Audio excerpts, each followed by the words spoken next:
it's just very important that people see the stakes. Yeah. $500 trillion with 10 to 20 trillion dollars, pouring down the Amen. drain every year Amen. versus 500 trillion. What happens to the 500 trillion when we close the drain? Yes. You get $20 trillion worth of prosperity per year. I'm here with the one and only Michael Saylor. Welcome back to the show. Thanks, Preston. Hey, so Michael, last week I had Jason Lowry on the show, and Jason and I did a deep dive on all the nuances between proof of work and proof of stake. And one of the things that Jason has really outlined in what I think is a meaningful way is why Bitcoin requires energy to tether itself to reality. And this is something that we're going to cover in depth today during our deep dive on energy FUD, and whatnot. So I want to start off this conversation with a quote from Jeff Booth. And Jeff has this theory or thesis that if the currency isn't scarce, every desirable good on the planet will become scarce. I'm curious if you agree with this idea. If you do, I'm kind of curious why you think it's important. I do agree with the idea. And I think that ultimately it's anchored in the laws of thermodynamics. The whole premise that is required for the universe to function is conservation of energy. First you have to have the existence of energy, and then you have to have the conservation of energy. And in the Bible, the first thing we remember is God says, "Let there be light." Right. So everything starts with the deity pointing out that in the absence of light, which is energy, there is no life. Darkness is the absence of energy. So energy is fundamental, but conservation of energy is what makes the universe rational. It's what makes it work. And I think Jeff Booth is pointing out that, right? The idea of scarcity of money is the same as saying, if money is conservative, then everything else will be conservative. And if money is non-conservative, the world goes insane. And I think the examples there that kind of pop up are a commodity without energy is a coupon. Right? If I have a dozen eggs and I take the eggs away and I replace it with a sheet of paper or a text message, and I send you a text message saying, "This is good for a dozen eggs." Now I've created a coupon, but I don't have a commodity anymore. Now the problem is you might forward the text message to a million of your friends, and now you have a million text messages that are all coupons, but you don't have the eggs that equal the coupons, right? And so that's an example of non-conservative money, right? Money without energy is credit. Commodities without energy are coupons.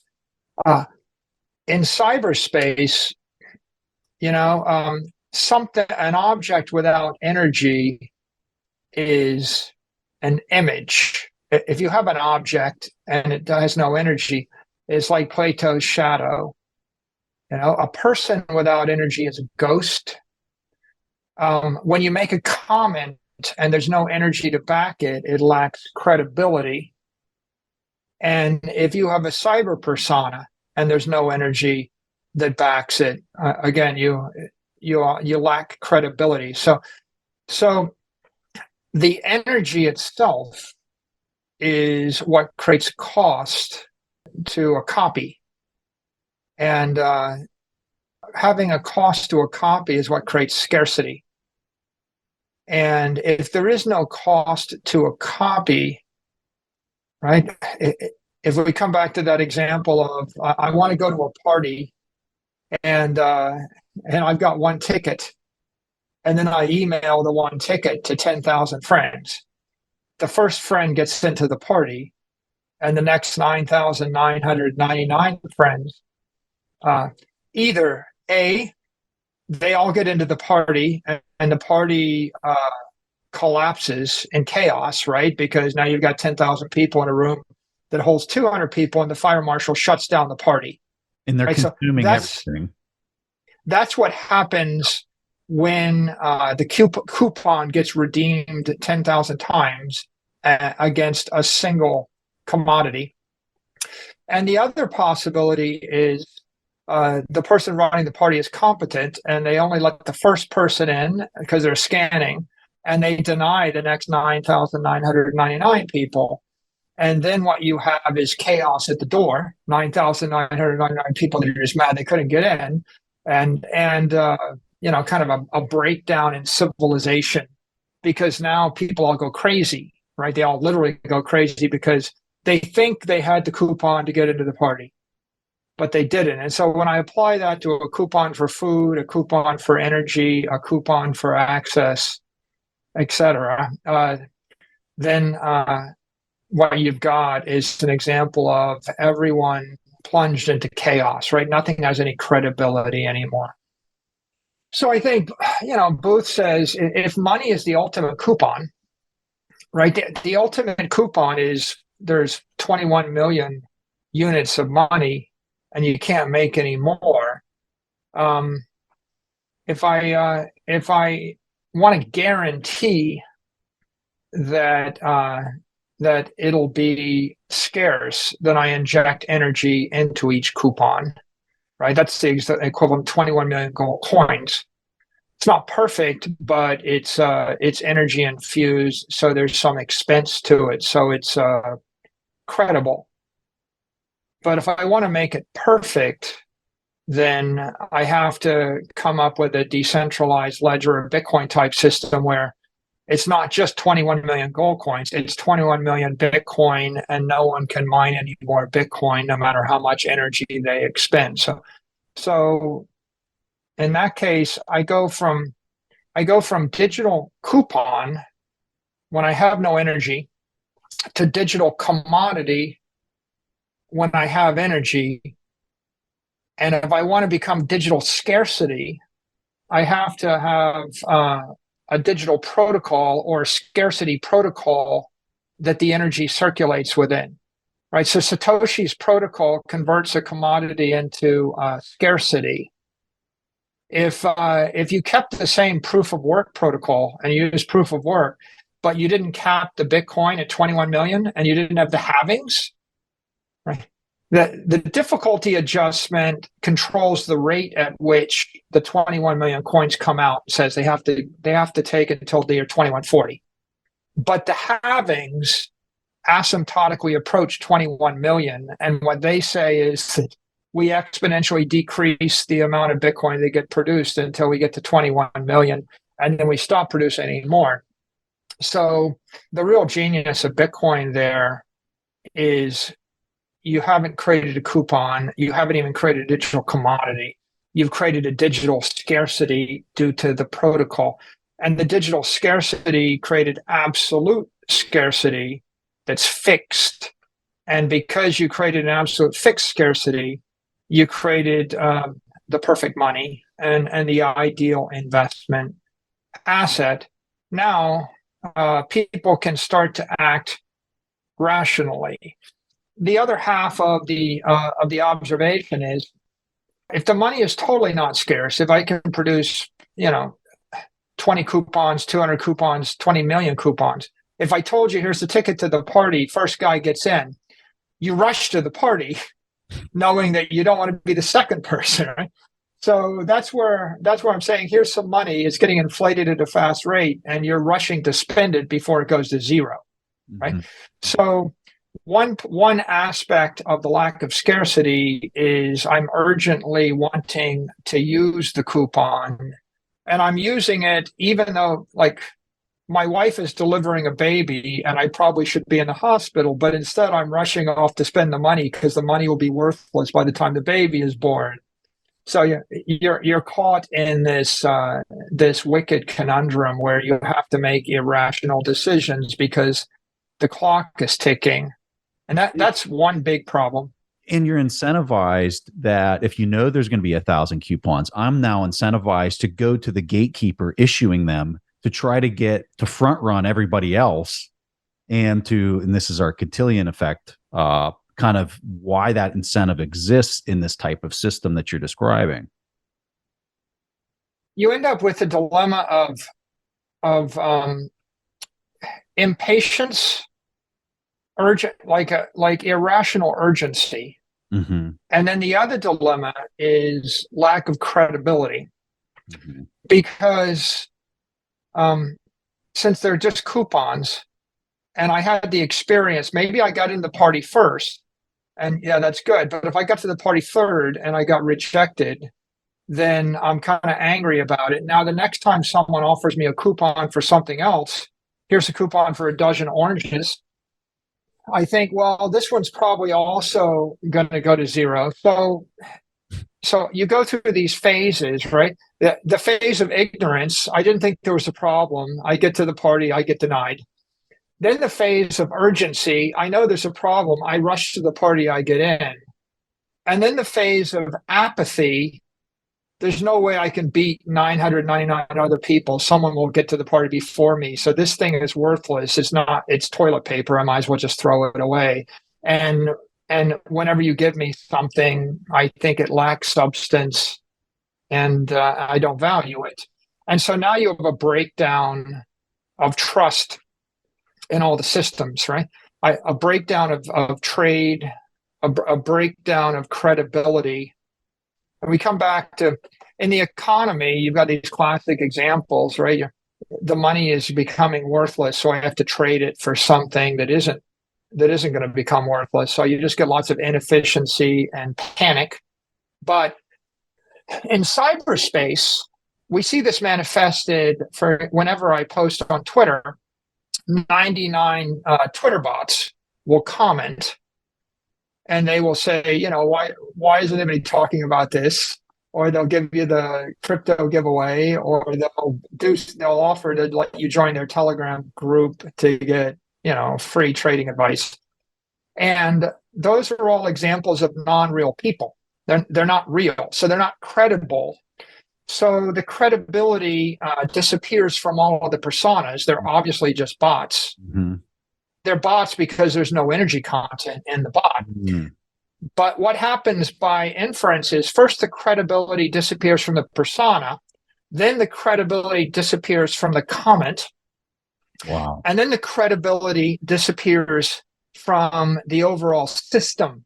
I went to a party, there were 500 ghosts. They all lied to me. Then I realized I was the only person at the party. Then the party wasn't fun anymore. I took myself home, and I realized that I'd inadvertently been hanging out in a haunted house.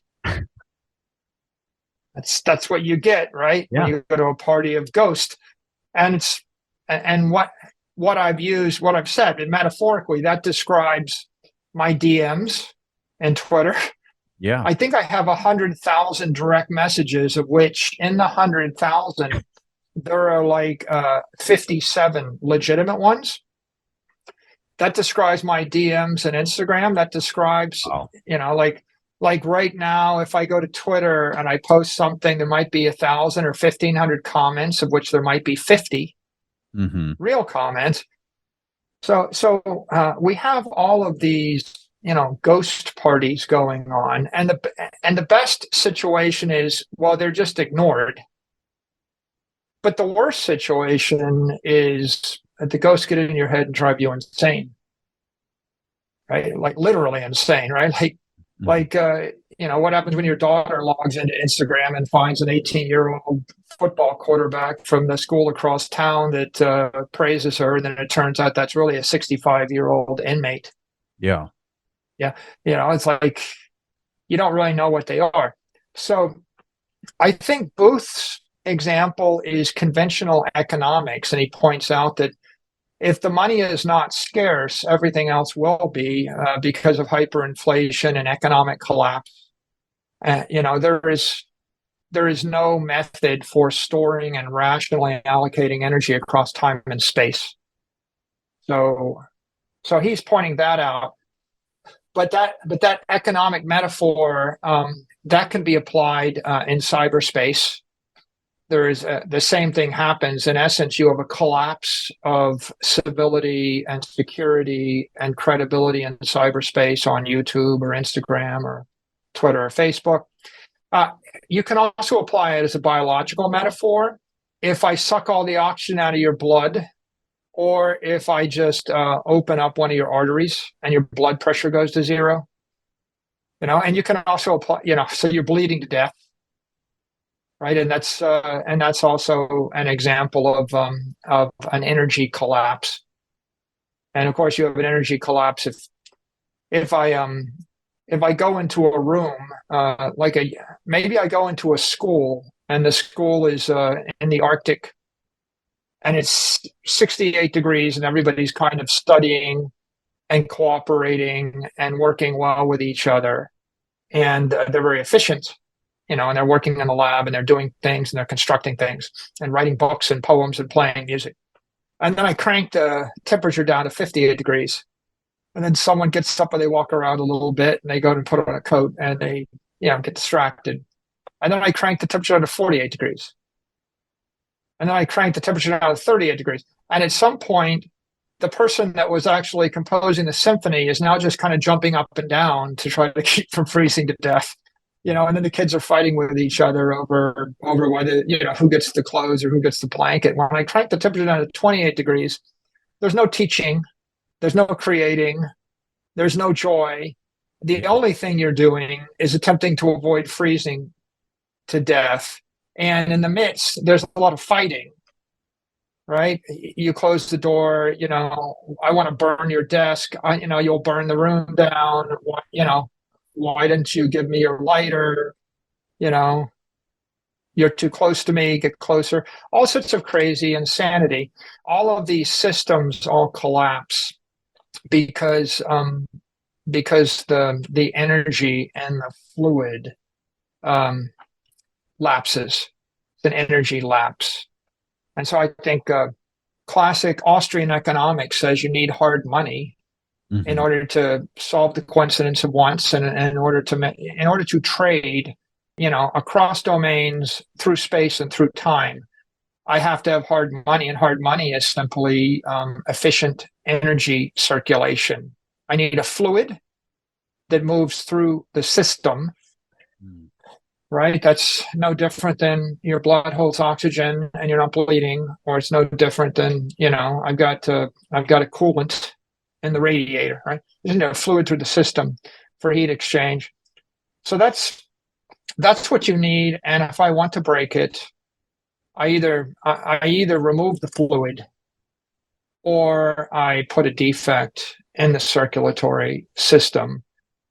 And generally, the result is a breakdown of cooperation, a breakdown of trust, a breakdown of credibility, a breakdown of patience.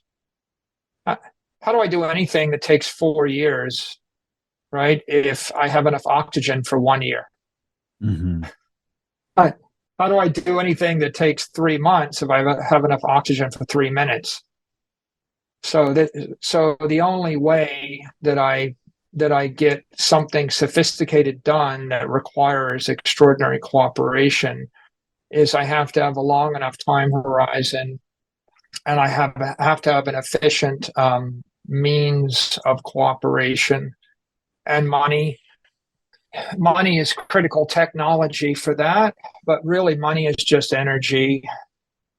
And Michael, and we can talk about money, but we should kind of just always take it back to the creation of the universe, right? Which is everything works naturally because of conservation of energy, the existence of energy and matter.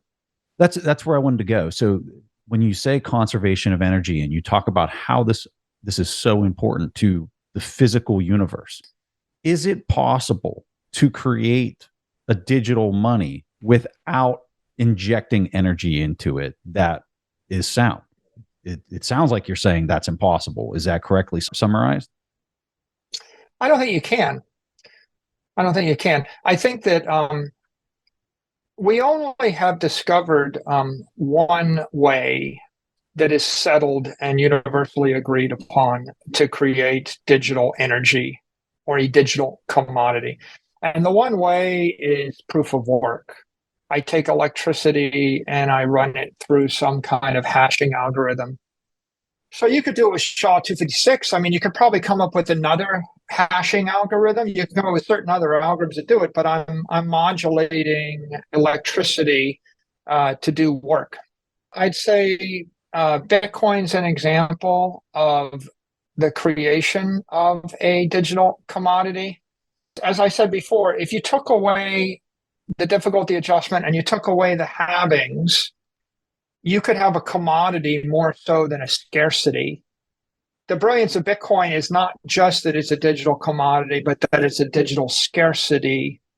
If I uncap the amount of Bitcoin, or I just let you continue to create it, well, I've got a digital commodity. Well, I mean, oil is a physical commodity, and so it's uncapped. So, I mean, the reason that oil is not necessarily as good an investment as Bitcoin over the long term is A, it's not digital. And so I can't carry $10 billion worth of oil on a USB stick, right? And I can carry $10 billion worth of Bitcoin. And the second reason is it's not a scarcity. 100 oil miners or oil refiners can produce 100 times as much as one. Whereas with Bitcoin, 100 Bitcoin miners can't produce any more Bitcoin than one Bitcoin miner can produce.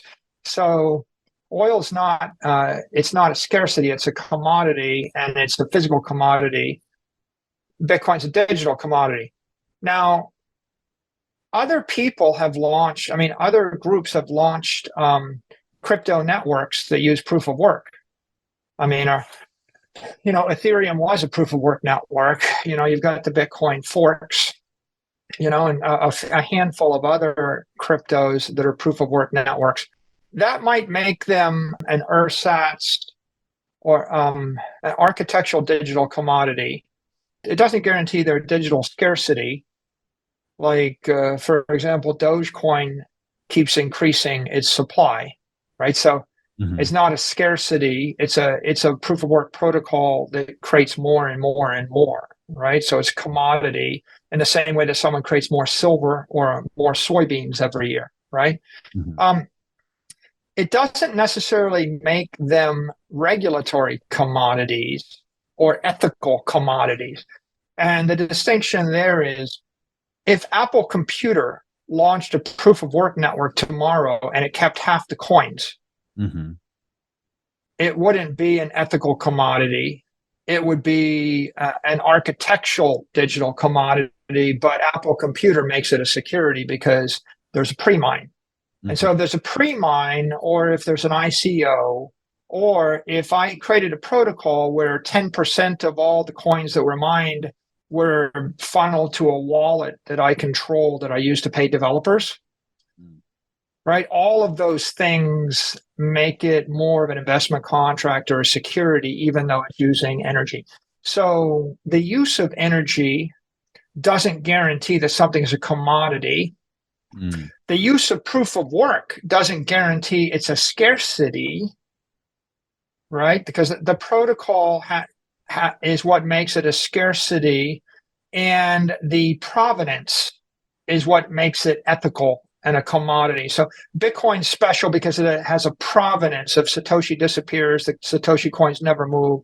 There's no ICO. There's no central development organization. There's no protocol that funnels energy to developers. And there's no pre-mine. So the ethical launch of a digital commodity could create a regulatory commodity or an ethical commodity, which would be deemed as an asset without an issuer, right? An asset without an issuer is the technical definition, the regulatory definition of a commodity. So the oranges, wheat, coal, steel, soybeans, oil, natural gas are all assets without an issuer, but they're not capped. Bitcoin is the asset without the issuer because of the ethical provenance, and the way that it becomes without an issuer is you have to have a consensus mechanism that doesn't require the coordination of engineers. So the problem with proof of stake is that proof of stake is a simulation of the universe, or an imaginary universe. You're imagining energy, and you're creating a virtual machine. They literally call it a virtual machine with virtual energy in the form of virtual tokens for virtual security, all manifested in software code. Someone has to write that software code. And if you write that software code and you keep changing it over and over and over again, then you've got this problem, which is how can I continually change the software without someone having influence over the software? Yeah. You, in essence, have created a software company. Mm-hmm. So with Ethereum, the Ethereum Foundation is a software company. There's a lot of software engineers that have to write the software. They have to be paid. Someone has to budget for the payment of the engineers. The only hope you have of something based on software becoming a commodity is you write the software once, you gift it to the world, and then you stop changing it, and you distribute it across 20, 30, 50, 100, 1,000 different parties. And if everybody can run the software, and if there's no need to change it, and if no one organization controls it, now it becomes sufficiently decentralized. So you see, that's the fact pattern with Bitcoin. The reason it's important for Bitcoin to be simple is the software and the protocol needed to be substantially finished when it was first released by January 3rd, 2009. They kind of needed to have it done. They couldn't keep changing the protocol because otherwise you end up with a software company. So proof of work allows you to place the consensus and the security and the integrity of the network in the hands of Bitcoin miners and Bitcoin node runners. So you're using electricity and you're using 256 ASICs in order to create the security and the integrity of the network. And that's generally thermodynamically bound. And it's open and everybody can participate. And anybody can create their own Bitcoin miner. Anybody can mine Bitcoin. Anybody can, electricity is broadly found in the universe. And you're not waiting. You don't need the permission of anybody to allow you to get on the network and mine. Nor do you need the permission of anybody to run a node. It's permissionless, and that's what makes it without an issuer. As soon as you decide that you want to get rid of the energy, then you've decided to create a virtual machine, virtual energy. And when they create the energy in a proof of stake network or any other non-energy protocol, you're not just getting rid of the electricity. You're also getting rid of the material energy, which is the SHA-256 mining ASIC. So the application-specific integrated circuit is matter. The electricity is energy. You're eliminating the matter and the energy.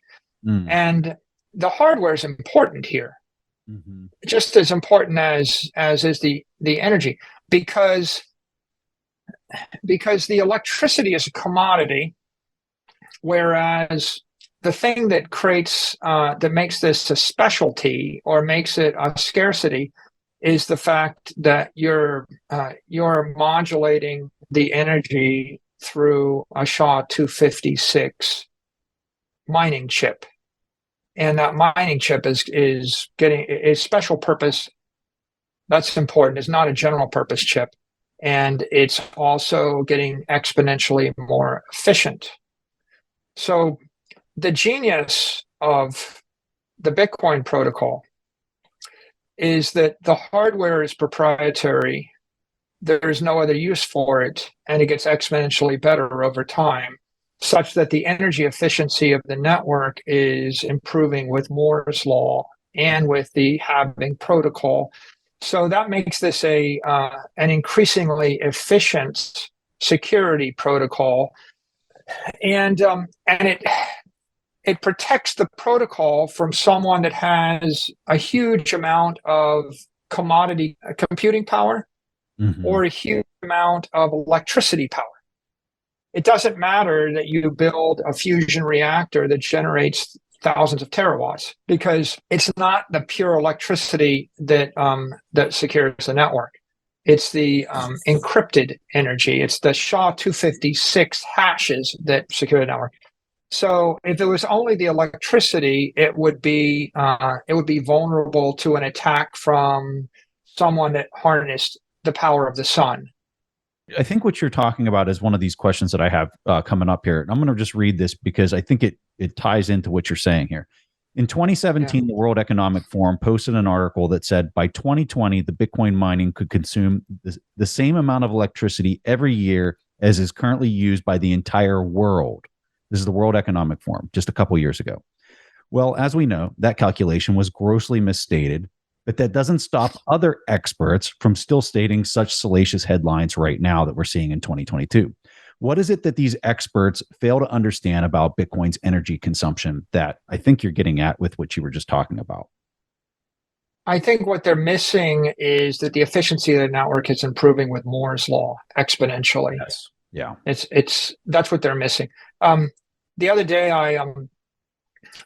I walked through one of these Newport mansions, and now you can actually download a mobile app to your phone, and then you can download the audio tour, and you can listen to the tour guide, using AirPods, walking through a mansion in the year 2022. Well, I watched this, I'm downloading it, and sometimes the audio tour is, 80 megabytes, and sometimes it's 160 megabytes or something. And then I thought back to when I was at MIT, when one of my classmates had a 5 megabyte hard drive or something. And, if you simply took and then I thought about the efficiency of audio in the 1980s. And you could have easily said, if people continue to use computer music, or, if Napster spreads computer music, by the year 2010, all of the hardware and all of the electricity in the world will be sucked up listening to rock and roll music. And it would have been true if you extrapolated the efficiency of music compression and the cost of hard drives. You pretty much would have said that we can't allow teenagers to listen to music on a computing device because the world will come to an end. And you could have said the same thing about like digital photos, right? If this keeps up, then teenage girls taking selfies will suck up all the electricity and all of the minerals in the Earth's crust by the year 20 something or other. And of course, what happens in all cases is the efficiency of computer music and the efficiency of storing files and the capacity of memory, the capacity of computer memory, the capacity of computer drives, these things are increasing exponentially, such that it turns out that people can listen to music on their phones and take photos, and the world doesn't come to an end. And so when people make these statements about Bitcoin, what they're doing is the same thing. They're missing the point. It's not secured by energy. It's secured by digital energy or an encrypted energy. And the efficiency with which that encryption is taking place is improving somewhere in the range of 36 to 40% a year. Ironically, Moore's law is every 18 months you double. Mm-hmm. So if you have an 18% improvement every year due to the halving protocol, and if you have an 18% improvement every year because like every 4 years, the ASICs double, okay, you got 36% a year, and when you start dividing that into 70 with a few twists, you realize in about 18 months, you double the efficiency of the network, and you keep doing it, for the first 30, 40, 50 years. maybe you continue to do it for a long time to come. So, as of today, as far as we can see, we run the numbers, Bitcoin has taken up maybe 15 basis points of the world's energy.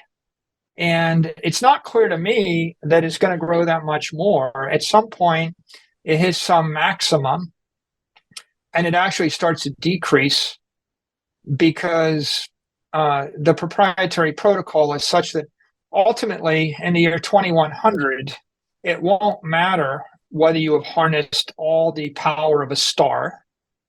It won't matter because that won't allow you to create hashes.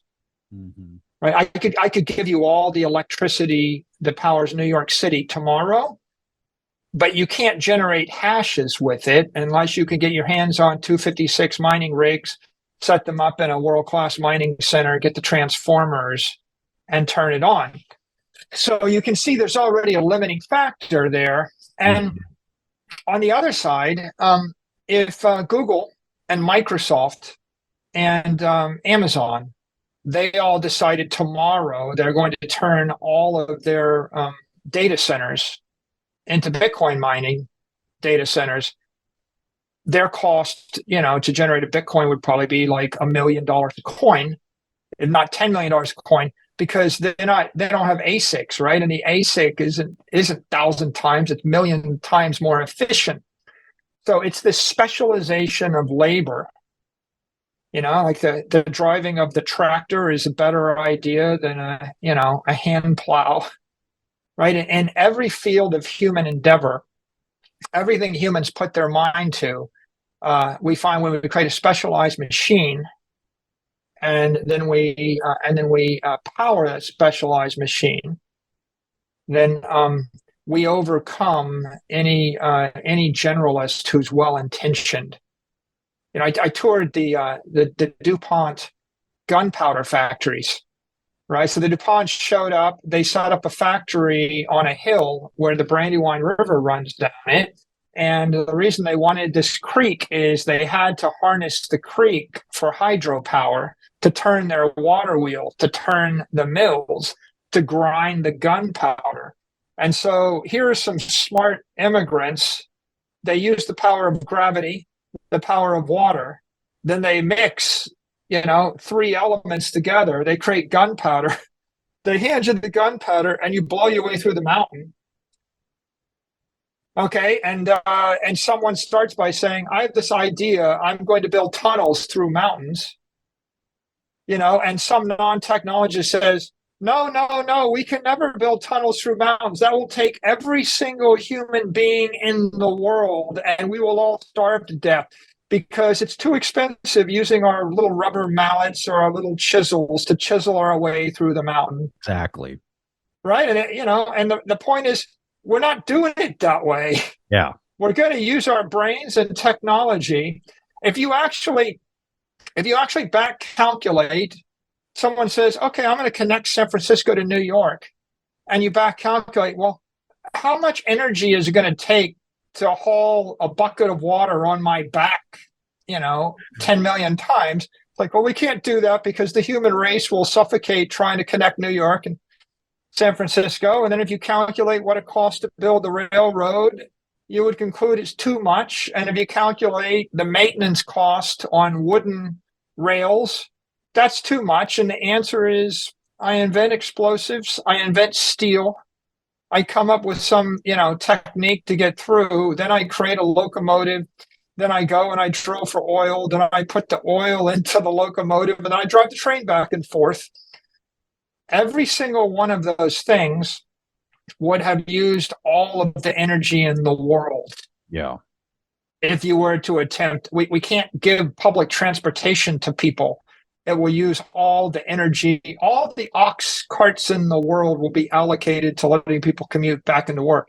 We can't let them live in the suburbs. This is hard, I think, for a lot of people to wrap their head around, because the examples you're providing are physical examples that people can relate to, and it makes sense to them when you describe it in that way. But when you think about ASICs and you think about Moore's law and you think about how these things that like people can't touch or really kind of understand at the level that you understand and that many people in this space understand, it's just completely lost on them. It's intangible. It's not something they can feel or touch.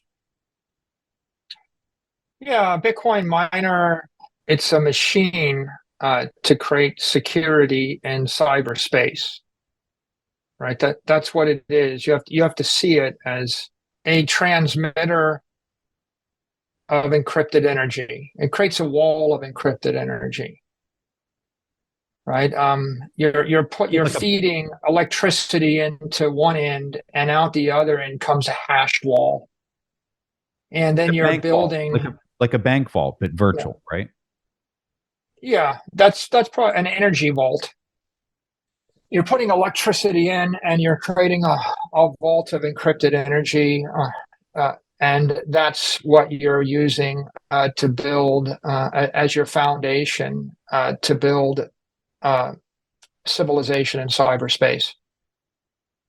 I guess, and a lot of people can't figure it out. They can't work it out. But you you ever cross a bridge and you look it down at at the caissons or the structures the bridges are built on, and the bridge is resting on these, what are they, caissons, I suppose, resting on these structures, and they're buried 30 feet down into the East River or the Hudson River, and the average person can't figure out how to create that bridge.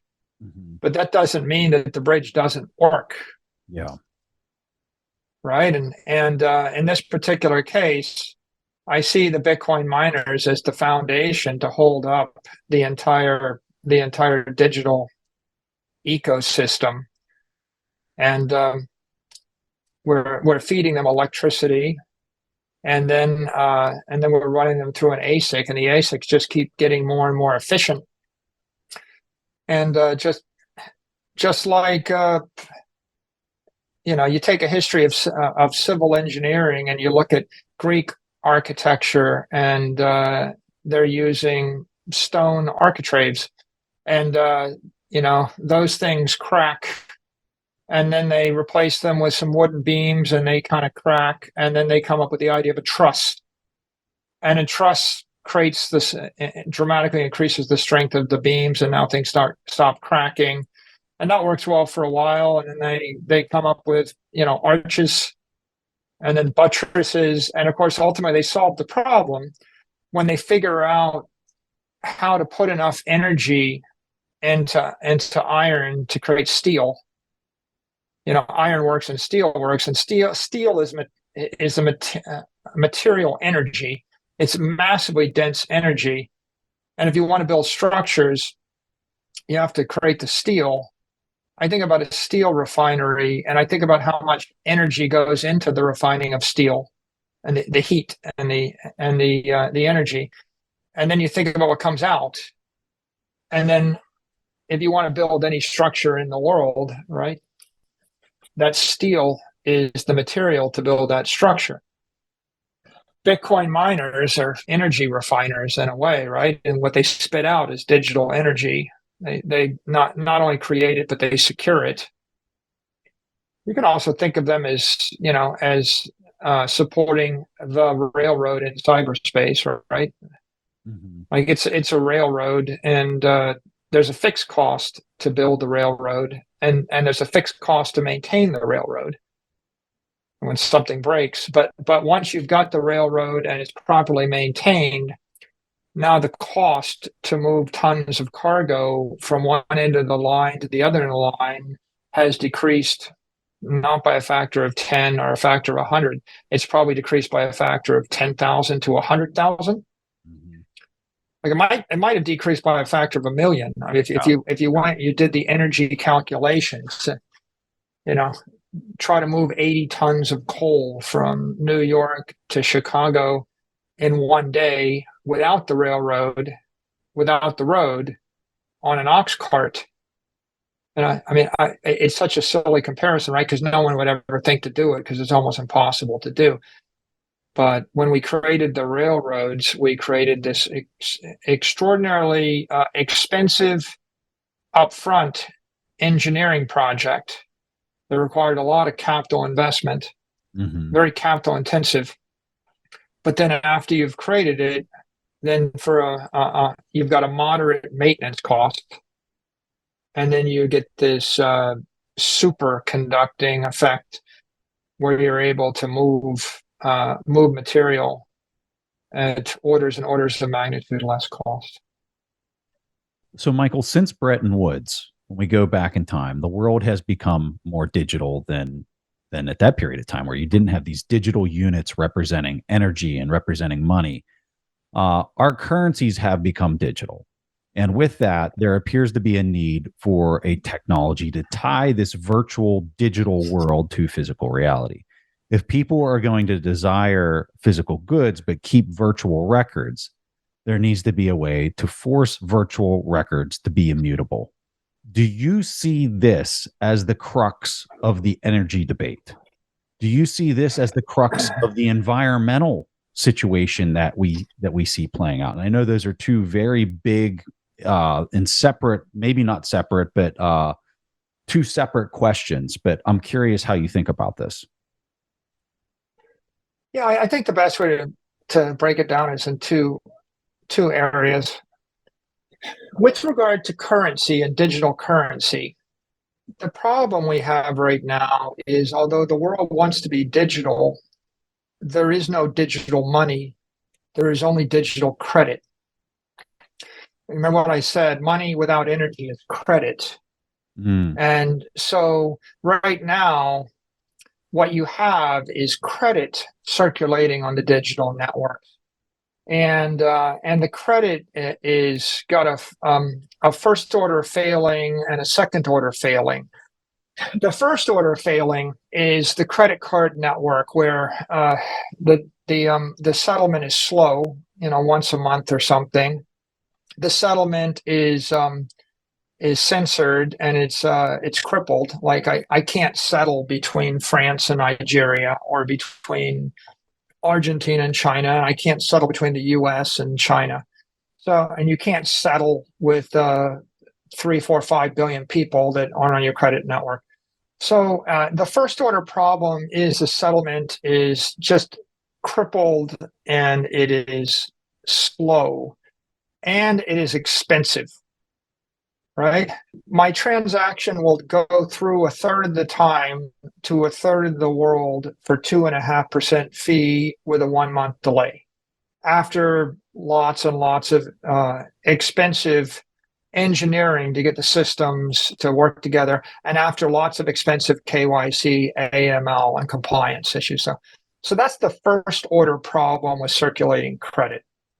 And the second order problem is the underlying assets, the euro, the dollar, the peso, their credit, and they're not backed by energy, which means that they're all lapsing in energy content anywhere from 10% a year to 50% a year to 90% a year. So over time, the entire system is collapsing because there's no energy backing it, and it's neither a commodity nor is it a scarcity. It's like worse. It's not a commodity because any politician can decide to print as much as they want whenever they want. So it's just political money. It's not a scarcity because it's not totally capped. So it's really just mismanaged credit on the base layer with 20th century inefficient banking on the transaction layer. And so that itself is a structural problem, and we can leave that for a moment. I mean, Bitcoin solves that problem by substituting Bitcoin as the base layer and Lightning as the transaction layer. And now you go from a velocity of 1 transaction a month to, 1 transaction a millisecond. So you're increasing velocity by a factor of 10 million. You're decreasing impedance, transaction fee, by a factor of 10 million. You're converting the coupon into a commodity, upgrading it to a scarcity. So you're setting up an energy system that will hold money without energy lapse forever, and will move it millions of times or billions of times more efficiently. And you're making it open as opposed to permissionless, right? So 8 billion people can access, any kind of monetary transaction friction free with instant final settlement. That's why Bitcoin and Lightning are a superior monetary system to fiat currency and credit cards and banks. Now we go to the energy side. The entire energy debate is interesting because I don't really think bona fide energy activists are focused upon Bitcoin. I'm not even sure if there are bona fide energy activists, to tell you the truth, Preston. I think that the entire debate about energy usage has been corrupted and has always been corrupted by the political process and commercial interest. Yeah, in what way? You have a bunch of propaganda that's being driven by self-interested groups for either political or for commercial purposes that have generally very little to do with the environment. Or I might say, out of 100 people or actors that are acting in this path, there might be one or two that actually are doing it because they actually believe this is an environmentally good thing, whatever they're advocating. I think 95 to 98 are doing it because they're being paid by someone to advocate a certain position. And so let me back up and let's start with the classic example, the Jack Abramoff affair. If you want to know how lobbying works in DC, there used to be a bunch of people that were playing online poker, right? I'm very famous for an online poker quote I once said. I think Bitcoin's going the way of online poker, just a matter of time. What I should have said, by the way, is crypto is going the way of online poker. It's just a matter of time. If I'd actually understand the nuance of Bitcoin versus crypto, I would have said the cryptos are probably going the way of online poker, just a matter of time. But here's the online poker story. A bunch of people set up online poker gambling sites. Everybody loves them. People like to play online. And it starts to cut into the earnings of a bunch of casinos, especially some Indian casinos. So these Indian casinos are making a fortune because they've been given a government license to allow gambling on their reservation. So the Indians decide they want to stop online gambling. They go to DC and they hire a lobbyist, Jack Abramoff. They made a movie about this, Casino Jack. You can watch the movie, you can read the records. They give Abramoff tons of money, let's say $20 million. Abramoff keeps half the money. And he turns around and he gives the other half the money to a bunch of fundamentalist ministers, like a variety of ministries. Now, what do ministries have to do with Indian reservations? Well, he got the ministries to then go and that they probably kept a third of the money. He took a third of the money and bought TV ads, and he gave a third of the money to the ministers. And the ministers signed a letter, and they put the letters in the New York Times, the Wall Street Journal, and the Washington Post, and the like. And they said, "We think online gambling is an abomination of the eyes of God. It's corrupting America's youth. Mm-hmm. It's not Christian. Mm-hmm. It's corrupting." So the fundamentalists began lobbying against online gambling. They weren't lobbying against gambling on Indian reservations or in Vegas, presumably maybe because Junior can't get there from his bedroom, but he can. I guess there's some kind of argument that somehow it's much more corrupting for America's youth. You can do it online. You can play poker. So you had a nonprofit organization, seemingly unrelated, organization to promote morals. Why did they choose to pursue, improvement of morals by shutting down online gambling or online poker? Well, no one's giving them money to object to other breaches in morality, right? So there is a customer here offering the money, and so they took the money, they signed the letter. Then Abramoff took the letters to Congress, and he marched in front of a bunch of congressmen and senators, and they ended up passing a law making online poker playing illegal. Okay, so they shut down online poker. People go back to the casinos and the Indian reservations. The casinos are happy, and inadvertently, it's not really a debate about whether you should gamble. it's a debate about whether or not you should give your gambling money to my competitor or you should do it, in person. So this idea, which is I have some money and then dirty money, and I use it to corrupt the lobbyist, and then I actually find a nonprofit, and the nonprofit becomes my front organization to lobby the general public, and then I, combine that with a bunch of donations to politicians. Now the politicians can't just take my money from the Indians and say and outlaw their competitor. That looks bad. But the politicians can take money from everybody involved and say they're outlawing the Indians casino's competitor because they want to protect America's youth. That is acceptable. So everybody gets paid. Abramov gets paid. The politicians get reelected. They get paid. And the nonprofit gets paid. Kind of like an iron triangle. Mm-hmm. I think that's been going on since time immemorial. Yeah. Like for thousands of years. So if you look at the nuclear industry, nuclear looks to be the cleanest, most efficient way to generate energy. And yet it was environmentalists, the green pieces of the world that lobbied against the nuclear industry. Now, why would they do that? Well, because nobody's paying them money to lobby in favor of the third redwood tree, right? The redwood tree is not paying you money. Right. So if you're lobbying in favor of, ultimately, no one's going to pay you money to save the 19 millionth dolphin. But if somehow I happen to run a fishing operation and my competitor, uses carbon fiber fishing javelins, then maybe I can give you money to lobby against the use of inhumane, cruel carbon fiber fishing javelins from these evil offshore people. And then I shut that down so I can fish the waters and they can't fish the waters. So ultimately, what you find is the most common driver for all these narratives is someone has an agenda. And the agenda is either a foreign government, like your enemy, a political enemy has an agenda, or maybe a frenemy, maybe a foreign government that trades with you has an agenda, or a not in kind competitor to you has an agenda. So, like with nuclear, ironically, it was probably the oil and the gas industry that was paying off the nonprofits to shut down the nuclear industry, and they were very effective at that.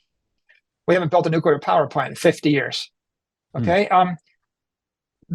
Who's lobbying to stop the creation of a pipeline in the US? Well, who would benefit? The Russians would benefit because they sell the oil. They have their own pipeline. So they might benefit, but also all the Middle Eastern countries would benefit. Like if you're pumping oil out of the desert in the Middle East, you would benefit from an oil and gas pipeline getting shut down in the US. So our allies that produce the same product would actually benefit by having a nonprofit organization fight for the rights of Indian Native American burial mounds. Right? You remember all the arguments that were made to keep the pipeline going through in the U.S.? It's like, well, we're desecrating Native American burial grounds. Yeah. Now, you need a Native American Indian to campaign for that. So how do you do that? Well, you go and you give them tons of money, right? What does everybody want? A job. Okay, so I will give you a job protesting, or I'll give you a job restoring the Native American burial grounds. I happen to live in Asia and I own billions of barrels of oil, but I've decided to take a special interest in restoring Native American burial grounds that happen to be in the 10 square mile radius that the pipeline's got to cross. So now I've got a nonprofit, I've got a local interest, I funnel the money, quietly. Now it becomes an embarrassment for the local politicians. What happens is maybe that campaign works, and now they shut down the pipeline, which creates a net shortage of 10 billion barrels of oil that they have to buy from somebody else. So the price of oil goes up, and the competitor sells it So ironically, it might be it might be foreign intelligence, right? If I was a hostile nation state and I wanted to undermine my enemy, I would want them not to build ports, not to build infrastructure, not to build refineries, and not to have oil, and not to build nuclear power plants, right? So it might be in foreign intelligence. They have plenty of money and a motive. It might be just a friendly trading partner in Europe or the Middle East, right? Remember, it used to be we have these campaigns against child labor. Okay, well, if the child labor is your 16-year-old kid working at McDonald's, no one much cares. But if the child labor is a 16-year-old working in a shoe factory in Indonesia, and that's competing against maybe another factory in the US or another factory not in Indonesia, right? Then maybe I want to actually, campaign for the rights of child laborers. And the way that I'm going to help the children in Indonesia is I'm going to make it illegal to buy from that factory so they all lose their jobs and their parents lose their jobs and they all starve to death. But no one's going to think about that, right? They're going to be thinking about whatever the issue is, right? The classic trope of propaganda is you can't tell people what to think, but you can tell them what to think about. Yeah. So my agenda is to shut down a foreign import. So I can't say stop buying from my competitor that's cheaper and better than me. I say stop buying from that, vendor that's unethical that uses child labor. Right. Well, so a lot of this granularity that you're getting into is, I think, an area that people probably have never really considered.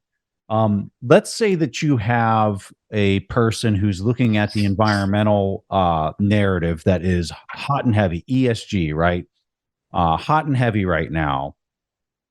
I have a hard time even going down that path because it seems like the world, anybody you talk to, is not going far enough upstream to, and if you buy into this environmental discussion point that people are making that they candidly believe in, I'm of the opinion that they haven't gone far enough upstream to, if the money isn't sound, how in the world can we possibly expect the efficiency and optimization of producers and consumers to take place? Right? It's like this unit that we're using in order to conduct trade amongst each other is so mutilated and so distorted that how can we possibly expect it to happen efficiently?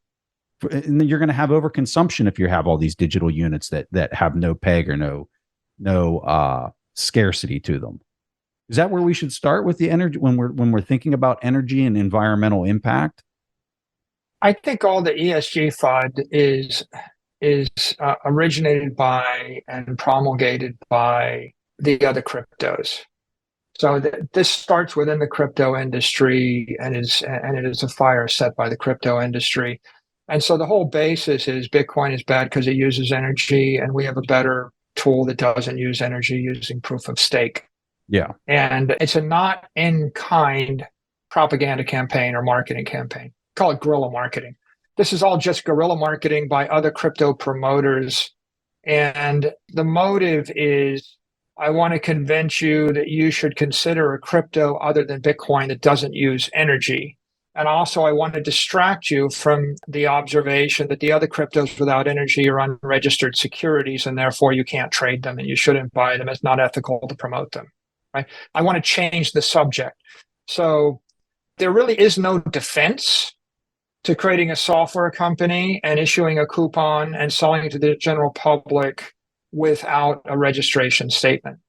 It isn't morally defensible. It isn't legally defensible. So you can't start by saying, I want to do it. Please let me do it.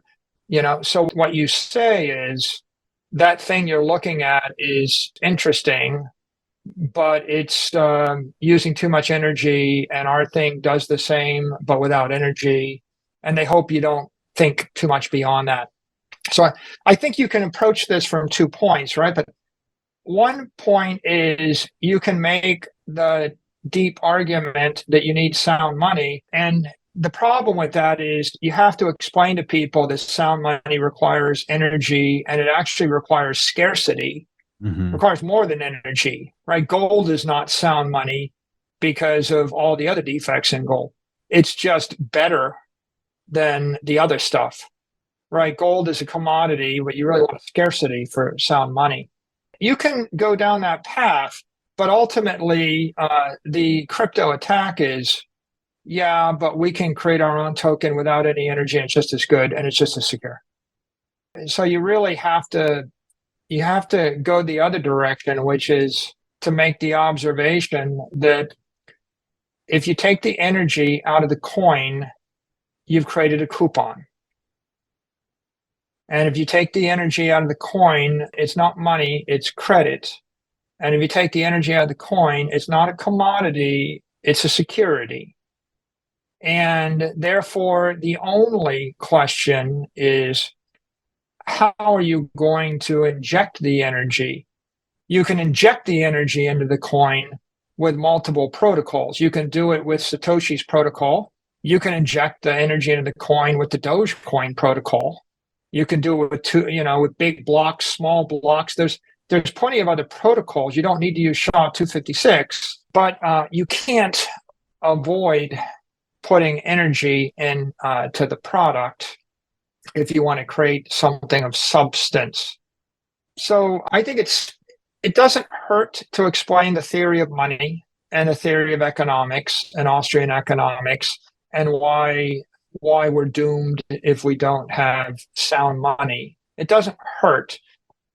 But ultimately, most people that are looking at cryptos and they're trying to figure out between Bitcoin and all the other proof of stake coins, they're definitely not thinking deeply about Austrian economics or sound money. They're just juggling 6 different tokens, and they're probably not considering this for more than 10 minutes to an hour. Yeah. Right? And so in their case, I think the real challenge is to explain to them why there's a moral hazard and an economic hazard and a technical hazard to take the energy out of the crypto network, right? The economic hazard is when the energy disappears, it's easy to spin up 10,000 copycat networks, right? So the real problem is once you go to proof of stake, well, what's to keep you from making copies, endless copies of all these networks, because you're running on generic hardware using imaginary energy. Okay, so how many teams of 8 programmers can copy and paste and then spin up an AWS node or set of nodes and gen up their own system? We have 20,000 cryptos now, right? So there's no scarcity. And ultimately, the economic hazard is there'll be 50, and then they'll all just chew into each other's monetary premium, and then there'll be 100, then 1,000, and the like, right? And so there's no way that it will hold value because there's no scarcity when you take the energy out of it. It becomes a marketing game. You can. Yeah. It's really casino chips or coupons, and you'll be limited to the value that you can create in a coupon network or a security network, which is 2 orders of magnitude less than a monetary network. That's the economic hazard. The technical hazard to not using hardware with electricity, not using those 2 forms of energy, is that you have to create a simulation. And what you're doing is you're creating a virtual world, and in the virtual world you have to simulate everything people might want to do. And it turns out that playing God by creating a simulation of the world is really difficult. For example, you can turn off your Bitcoin mining rig, right? It's kind of decentralized. ETH hasn't figured out how to withdraw your ETH stake tokens yet. Yeah, just crazy. And by the way, it's crazy. It might not be that they haven't figured out. It might be they don't wish to, right? Yeah. I think that's where that's at. Yes. So the technical hazard is I have to have the purge and the surge and the verge. And I've got pretty much a decade worth of programming yet to do. I've got to implement slashing, and you've got slashing and sharding and withdrawals and staking and all these things. And you've got to deal with the question of, well, what if someone does this, and what if they do that, and what if they do this? That's very expensive. That creates a lot of technical debt. It creates very complicated code. And because it creates very complicated code, it creates very large attack surfaces. So from a computer science point of view, there's a lot of security threats to it. But from a maintenance point of view, there's a lot of technical debt, and you have all these regressions. Like every time you add a feature, you break two things. Yeah. And I know this because I'm actually in a business. There aren't that many people that have overseen the same software for 30 years. Like MicroStrategy software, we were coding it in 1993. Wow. And so we have some code and 92, 93, we have some ideas there that now they're approaching the 30th year. And I can say that after you've had some software and you're 30 years in, and you're the sixth generation of engineers, and the 13th version, you add a feature and you break something, and you add a feature and you break two things. So you end up spending as much time on regression and technical debt, and then you have to go back and re-architect the entire thing to make progress. And these are just extraordinarily expensive re-architecting exercises. And you have this entropy, and you reach this entropic frontier, and it just gets to be really, really challenging. So that's a technical risk. If you live in a universe where the laws of thermodynamics hold, right, there's a rate at which heat dissipates everywhere in the world, and you don't have to write a piece of software to tell Bitcoin miners how to dissipate heat. And you don't have to write a piece of software to apply gravity and apply the speed of light, right? You kind of get that for free. In a virtual world, you have to actually write the software to control things like speed of light and speed of sound and heat dissipation and gravity and materials coefficients. And what you find is it's not so easy for a small group of engineers to duplicate what the universe worked out over the last 4 billion years. You're literally playing God.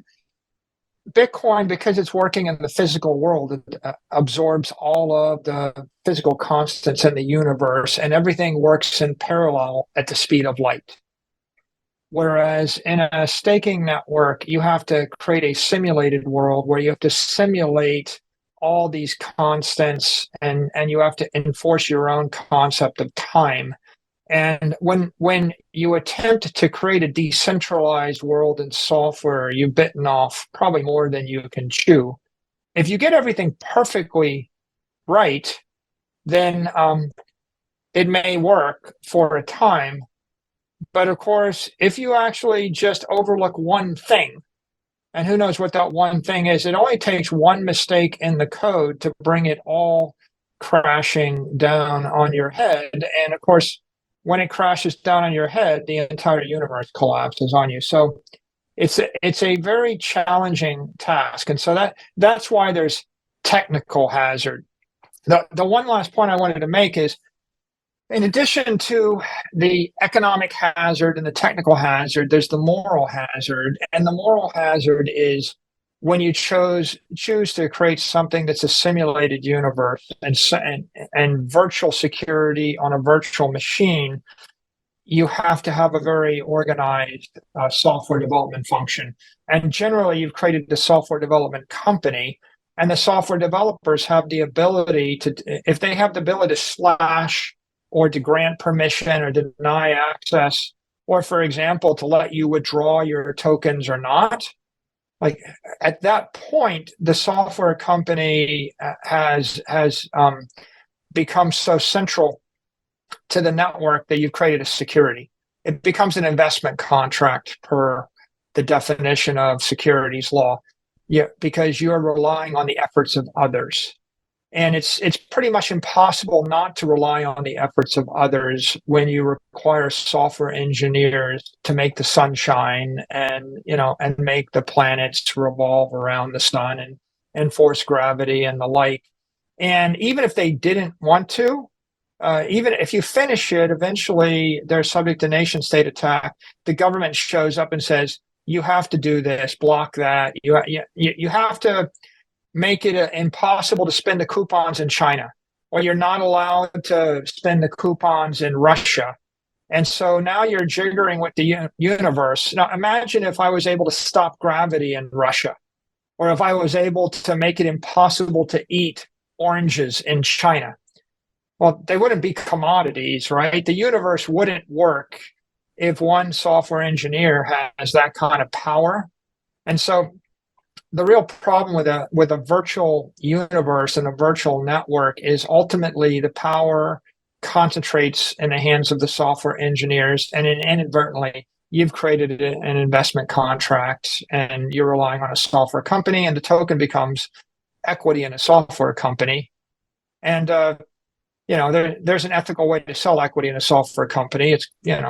It's been done by Oracle and by Microsoft, but you see, it requires registration statements and a whole set of other disclosures, and that's not in the crypto ecosystem. They can't really afford to do that. So that's why energy, a la Bitcoin, is the superior approach, and maybe the only approach that we know of for solving the problem of sound money. Michael, what you're talking about there with this virtual reality universe constants, I think is such a profound idea. And it's such a profound idea, especially for policymakers. If there's policymakers out there listening to this anywhere in the world, they're being fed narratives from this perverted incentive structure that you so eloquently covered from all these other protocols that are out there, specifically proof of stake protocols. No proof of stake protocol is bigger than this announcement that was recently made with the merge and Ethereum. And I'm going to play you a clip from Vitalik Buterin, who's the whatever you want to refer to him as, the CEO of ETH. But here's the clip of him talking about something that completely relates to what you were just describing in detail, Michael, with respect to virtual constants. So I think, like, to summarize, one of the ways that I think about this in a more philosophical way is, like, proof of work is based on the laws of physics. And so you sort of have to work with the world as it is, right? You have to work with, electricity as it is, hardware as it is, what computers are as it is. Whereas because proof of stake is virtualized in this way, it's basically letting us create a simulated universe that has its own laws of physics. And that just gives us as protocol developers a lot more freedom to optimize the system around actually having all of the different security properties that we want, right? And if we want the system to have a particular security guarantee, and then, like, often there is a way to modify the proof of stake mechanism to also achieve it. So it's just much more flexible, and it shows through in the efficiency and the security of the network. Michael, what are your thoughts? Giving the protocol developers the freedom to optimize the system as they wish is what makes it a security and not a commodity, right? The whole reason that it doesn't work is because you've got us. Us is who does us refer to, right? In the entire diatribe. Presumably, us refers to a small group or a defined group of protocol developers that are tinkering with the code in order to make the universe the way they want it to be. That makes it a software company, and that makes ETH an investment contract, and that makes every ETH investor relying upon the efforts of others. And that throws into a bunch of questions, which is, there's so many different problems with this, right? One problem is you're implying that you're going to get one group of software engineers to write software to simulate the entire universe. I mean, good luck with that. But the second problem is if one group of software engineers did write the software, that makes it an investment contract. The only way for it to be a commodity is you have to have dozen different groups of software engineers without coordination bouncing into each other randomly agreeing on some software code that simulates the universe after lots of bitter dissent without any one of them able to take a leadership role. If and so, you think about it and you just think, where do you even start, right? If you found the 100 smartest scientists in the world that ever lived and you put them on the team to write the code, it would be a security and that would be an investment contract. And it's not a commodity. But if you found the not 100 smartest people, they'd probably screw it up, right? You probably can't write software that simulates the universe. It's not so easy to do it perfectly for a billion years, even for a year. And then the third problem is you just can't have, Vitalik implies that they're just going to keep changing it whenever they wish for whatever reason they wish. Well, I mean, who appointed him God, right? Like, and who appointed the ETH developers God? So if the people that talk like that are software company CEOs, if you're the CEO of a software company and you have the controlling interest in the shares, maybe you're Mark Zuckerberg, you could say, I've decided I'm going to change the way Facebook works. It's my way or the highway. But it's a security, and he's accountable to his public shareholders. And the reason he can do it is because he runs the company. But if you're actually promoting your crypto network as a commodity, nobody has the power to dictate what happens next. And certainly you shouldn't be able to force that. If you can force your views onto the asset holders, then that doesn't sound like consensus.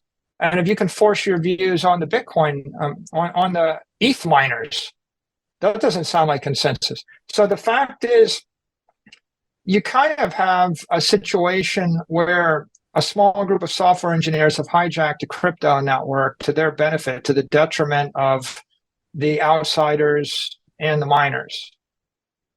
It wasn't a vote for sure, right? I mean, the ETH miners never would have voted to convert to proof of stake. They weren't given a vote.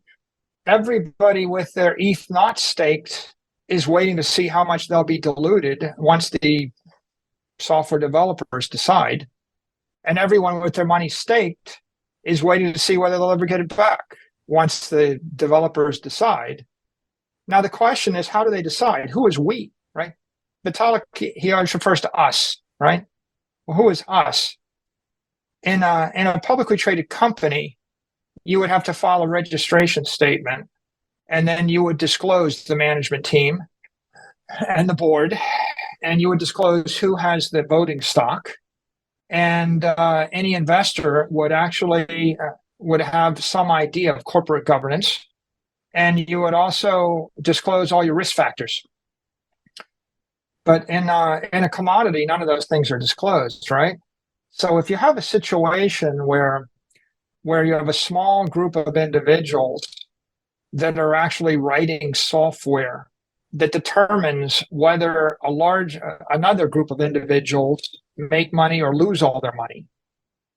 Well, I mean, in theory, couldn't the protocol developers just decide to never let you unstake and pay you no fee? They could. What are you going to do about it? Yeah, nothing. Right. So what's your ETH worth in that case? The staked ETH is worth nothing, right?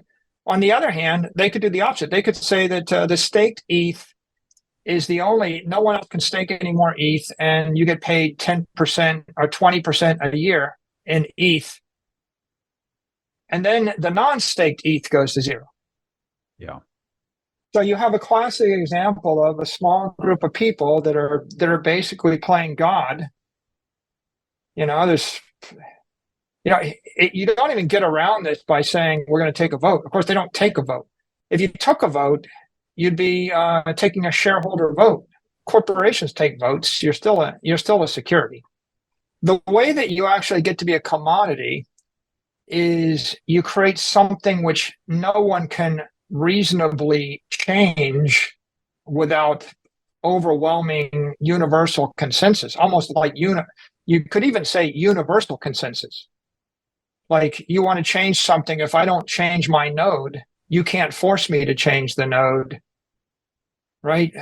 You can fork off, you can break off and do your own thing, but you can't force me, right? You can't reach in and stop me.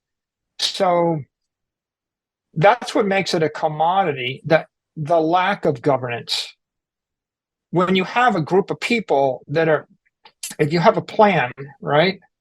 If you have a roadmap, the fact that you have the power to implement the roadmap is what makes it a security, right? The fact that you have to, I think, in Bitcoin, the difference between Bitcoin and ETH is Vitalik would say ETH is only 40% finished, and Bitcoin is 80% finished. That's what he says. But if you ask the Bitcoiner, they would say, no, ETH may be 40% finished. It doesn't look that finished to us, but it's something finished. But Bitcoin's done. Bitcoin was 100% finished on January 3rd, 2009. It was a complete protocol. So the only thing that's going to happen in Bitcoin is we're going to fix a fatal bug, or if we have an overwhelming 100% consensus that we might want to creep forward with a SegWit or something, maybe we will. But that's why Bitcoin has been all soft forks, no hard forks, and you're going to take 4 years or longer with a massive bitter debate over even an inconsequential soft fork, right? Because we would say Bitcoin is substantially done. And I think there's even a famous line, right? Maybe it was Satoshi that said the nature of Bitcoin was such that it was, substantially the protocol was complete, in the beta. As soon as it went to beta, it was pretty much done. You weren't going to change it. And the idea that you can keep changing it, I think in Vitalik's keynote speech, he had 4 more phases to go in the next. And each phase looks like 2 years, which means it'll stretch to 3 or 4 years. And each one has to be funded. Now, who's going to pay for it? That's interesting, right? Like, who's going to pay for it, right? You almost get the sense that the miners all have to die so that the money that was going to go to the miners for hardware security or physical security can be redirected to the developers to add software, right? If you've made the decision that you're going to derive all of your security and integrity from software, then you've made the decision to fund a software development effort ad infinitum, which means you've made the decision to fund a software company. I don't know how I don't know how you fund one, but now imagine you're going to launch 6 of them. How do you get 6 different independent software companies to do the same complicated thing and fight with each other over the next 10 to 20 years in order to be decentralized? And like perverted incentive structures like you were describing earlier with lobbying and things like that. I could only imagine what type of infighting could potentially cause a split in some of those incentives, as you're talking about a niche group of programmers that are working towards what update they personally want. And you talk about the seniorage that's doing the consensus as well, and the validation of a proof of stake system, and how infighting and lobbying could play out so that it just gets consolidated more and more into the hands of the few because it's not tethered to physical reality. Yeah. I mean, Bitcoin is on one hand an example of how to do it. Set the protocol January 3rd, 2009. Don't mess with it.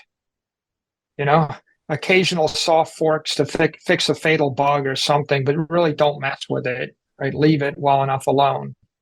The monetary protocol in the year 2140, we have every reason to believe is the same as the monetary protocol today. And the monetary protocol in the year 2240 or 2340 or 2440, the same as today. And I think ETH is the other extreme, which is, we're sitting here and the security protocol is a month old or a few weeks old. I mean, we don't know what'll happen there. The monetary protocol is still not set. Like we don't, for example, what's the staking yield? Nobody knows, right? What's the staking yield for the next 120 years, right? We actually know what the Bitcoin mining reward structure is for the next 120 years. And we have an algorithm to determine transaction fees for the next 20,000 years. We know that. We knew that on January 3rd, 2009. Hasn't changed. So that's the monetary protocol of Bitcoin, capped at 21 million. And the monetary protocol of ETH hasn't been set yet. In fact, there's not even a date by which it will be set yet. Yeah. So you don't know if you can get it, you can stake. You don't know if you can unstake. You don't know what the consequences are. And you've got a never-ending set of technical changes, like sharding. There's just another feature set, right? What about slashing? You've got all these questions. And so one could reasonably say Bitcoin is substantially complete. Well, Bitcoin was substantially complete January 3rd, 2009. Ethereum is substantially incomplete now. And that fundamentally is the problem. And the challenge with, Vitalik's philosophy is this idea that we can simply imagine anything and do anything that we imagine, right, is unhinged from reality. You really can't just do anything that you want. Anybody that's ever built software before knows you start with this idea of a cool feature, and then you go down the path, and then you realize that either you couldn't get it to work, or nobody wanted it, or it's dysfunctional, or it backfires. So I think Ethereum and the entire all the proof of stake cryptos, generally all the cryptos, they're very overly idealistic. Mm-hmm. And the idealism ultimately makes them inappropriate as money and makes them inappropriate as commodity.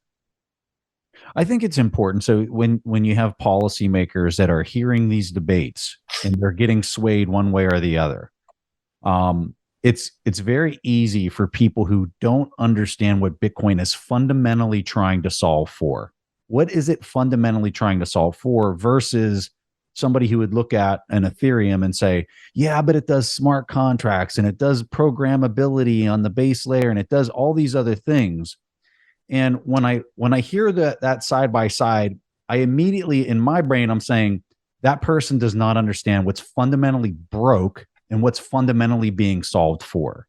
Yeah, let's boil it down to one idea. Bitcoin is attempting to be a digital asset without an issuer. The whole ethos of crypto, properly understood, is the creation of a digital asset without an issuer. That idea or aspiration has been achieved by Bitcoin. There's a massive debate as to whether or not half a dozen or a dozen other networks have achieved it. We could debate that back and forth. But the other 20,000 are really just coupons running on software databases. So the idea that I can do all these cool things without, all the functionality, that's called software, right? Smart contracts and the like are all available in software. They run in software. You can do them on web browsers and servers and iPhones using electricity, using a very small amount of electricity, very little energy, and you can do them beautifully in software. There's no innovation there. The innovation that's really critical in crypto is the creation of an asset without an issuer. And whenever you default to have a software organization create that asset and they centrally maintain it, you failed. You haven't created a crypto, you've created a software program. It may be a software program running on 20 computers instead of one computer, but you're just creating a software program. And so therefore there's no breakthrough there. The only the sleight of hand here is somehow to say, well, Bitcoin is a digital asset without an issuer, and we're sort of like Bitcoin, but we have a lot more features and don't use electricity, so favor us. But of course, the logical fallacy is they're nothing like Bitcoin because they're not assets without issuers. They're assets with issuers, right? If you have the fact that Vitalik can actually say what they intend to do is proof that they're not a decentralized network. A true crypto network doesn't have anybody that can tell you what's going to happen next. That's why Satoshi disappeared. And Michael, it's not just that it has, and I'm assuming this is your opinion, but correct me if I'm wrong. It's not that it just has this no issuer. It's that it has no issuer with a terminal fixed supply that can never be debased beyond that amount. That's the game-changing piece that solves the problem, which I want you to address what that problem. Yeah, let's talk about that. The creation of a crypto asset without an issuer is the innovation. Bitcoin is one step beyond that, right? If you create a digital asset without an issuer, you've created a commodity, a digital commodity. But you haven't created digital money or a digital scarcity. If you want to create the perfect digital money, you don't just want a commodity, right? Remember stock to flow? Yeah. Right? So silver is a commodity that makes bad money. Bales of tobacco and seashells and glass beads are commodities that make crappy money. Gold is a commodity that makes better money because it's got a higher stock to flow ratio. Right? Bitcoin is a commodity that makes the best money because the stock to flow ratio is infinite. In essence, it's 21 million. We know where it ends. It's completely capped, completely scarce. Dogecoin may or may not be a digital commodity. I'm not sure because I'd have to determine whether or not it was ethically launched and whether or not it was truly decentralized and whether or not there's anyone that has true influence over it. I can honestly say I haven't studied it enough to know whether it is or isn't. Neither have I. Let's say hypothetically you forked some Bitcoin code, but then you changed some of the code to remove the halvings. Mm-hmm. Well, then you would have a digital asset that you might be able to argue is a commodity. If you forked it, gave it to the world, disappeared, and it ran like Bitcoin, but without the halvings, then it would simply continue to inflate at whatever 3-4% a year, X% a year, forever. Yeah. Right? Now that's a commodity, but it's not a scarcity. It's weak money. It's not strong money. It's not hard money. It's weaker money. And of course, you could make an ethical argument that you should be able to trade it on a crypto exchange without filing a registration statement. Right? Like if I want to, the thing that's missing right now is the ability to actually apply to the CFTC or the SEC and submit your crypto network and say this token should be deemed a commodity. Right? But let's say that they've already agreed Bitcoin is a commodity. There's nobody to apply because it's so decentralized that there's no one left. But I could just take the protocol and submit it, and I could say, look, no one has the power to change it. The protocol hasn't substantially changed in years and years and years. Is this commodity? They would probably say yes. I don't see an issuer. There's no ICO. There's no pre-mine. There's no one that seems to have it. Satoshi looks like Satoshi mined a lot of coins, but they haven't moved, and Satoshi's gone. So yeah, it looks like a commodity. Now, if I forked Bitcoin in the year 2022 and I removed the halvings, and Bitcoin's just and this is like Bitcoin Lite, or weak coin, we'll call it weak coin, or maybe it's minor coin because like some miner decides it's a good idea because their block rewards will just stay constant. I could create minor coin, MINER or MINOR, depending upon the plan you want. Minor coin.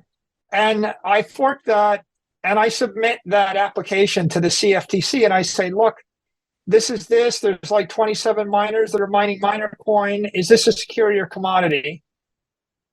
If I did it in a fair and equitable fashion, it would be a digital asset without an issuer. Mm-hmm. Because you're allowed to do a little bit of software engineering. Like you can copy and paste the code, change the halving line, and issue it to the public domain. Mm-hmm. You're just not allowed to give yourself an ICO, give yourself 20% of the supply, sell 20% to the general. You can't sell 20% to the general public, keep 20%, and then keep control of the protocol, and then call it a commodity, you see? Mm-hmm. Right? So in this particular case, the minor achievement, which we should recognize as an achievement, is the creation of a digital commodity. Mm-hmm. But the brilliant achievement is the creation of a digital scarcity.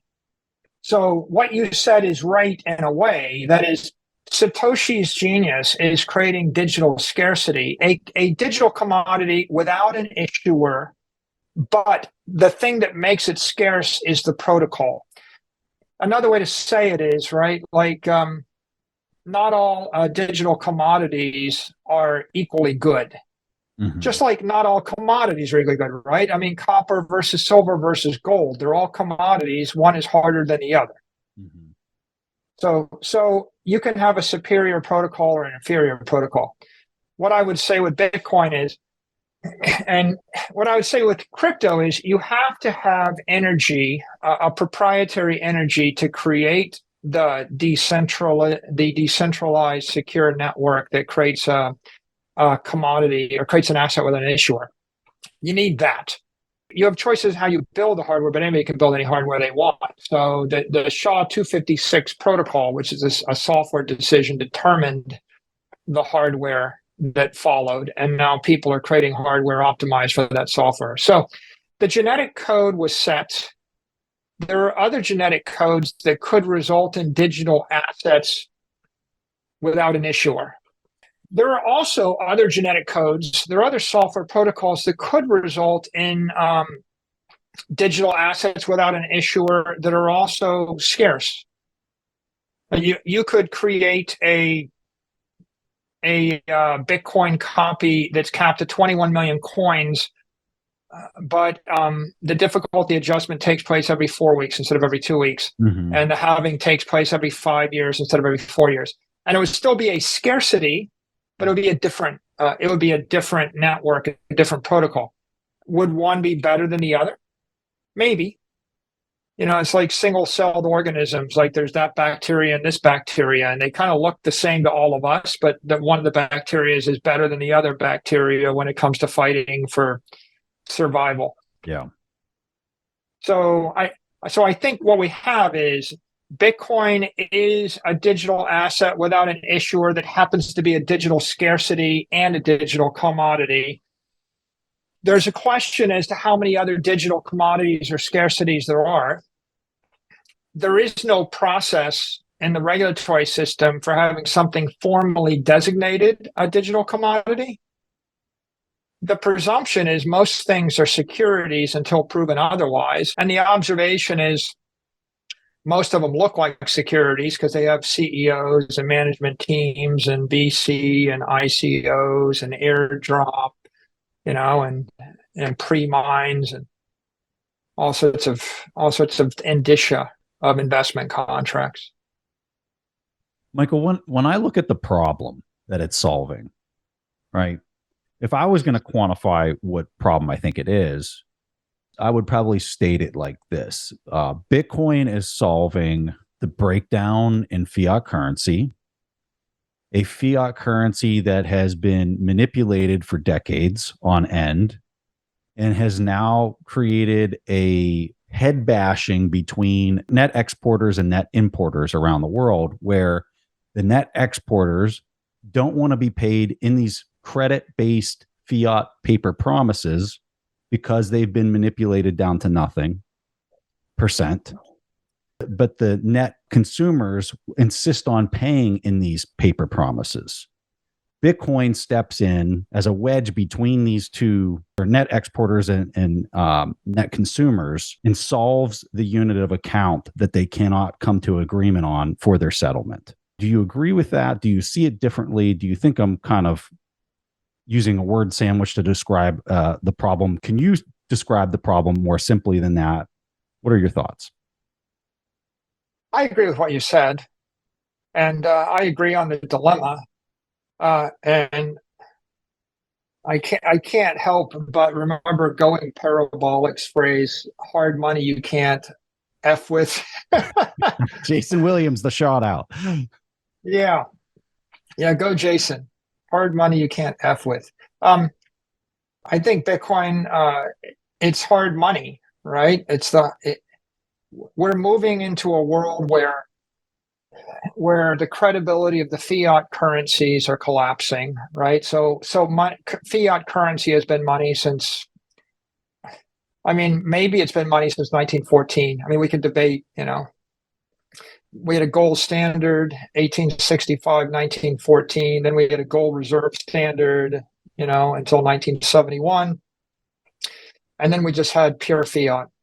So we've had some flavor of fiat, but I guess the trust in fiat since 1971 has been decaying at some progressive rate. So now we've reached a point where we have an unprecedented crisis of confidence or loss in confidence. And we see it in the collapse of the euro, the yen, the pound against the dollar. We see it in the collapse of developing world currencies against the dollar.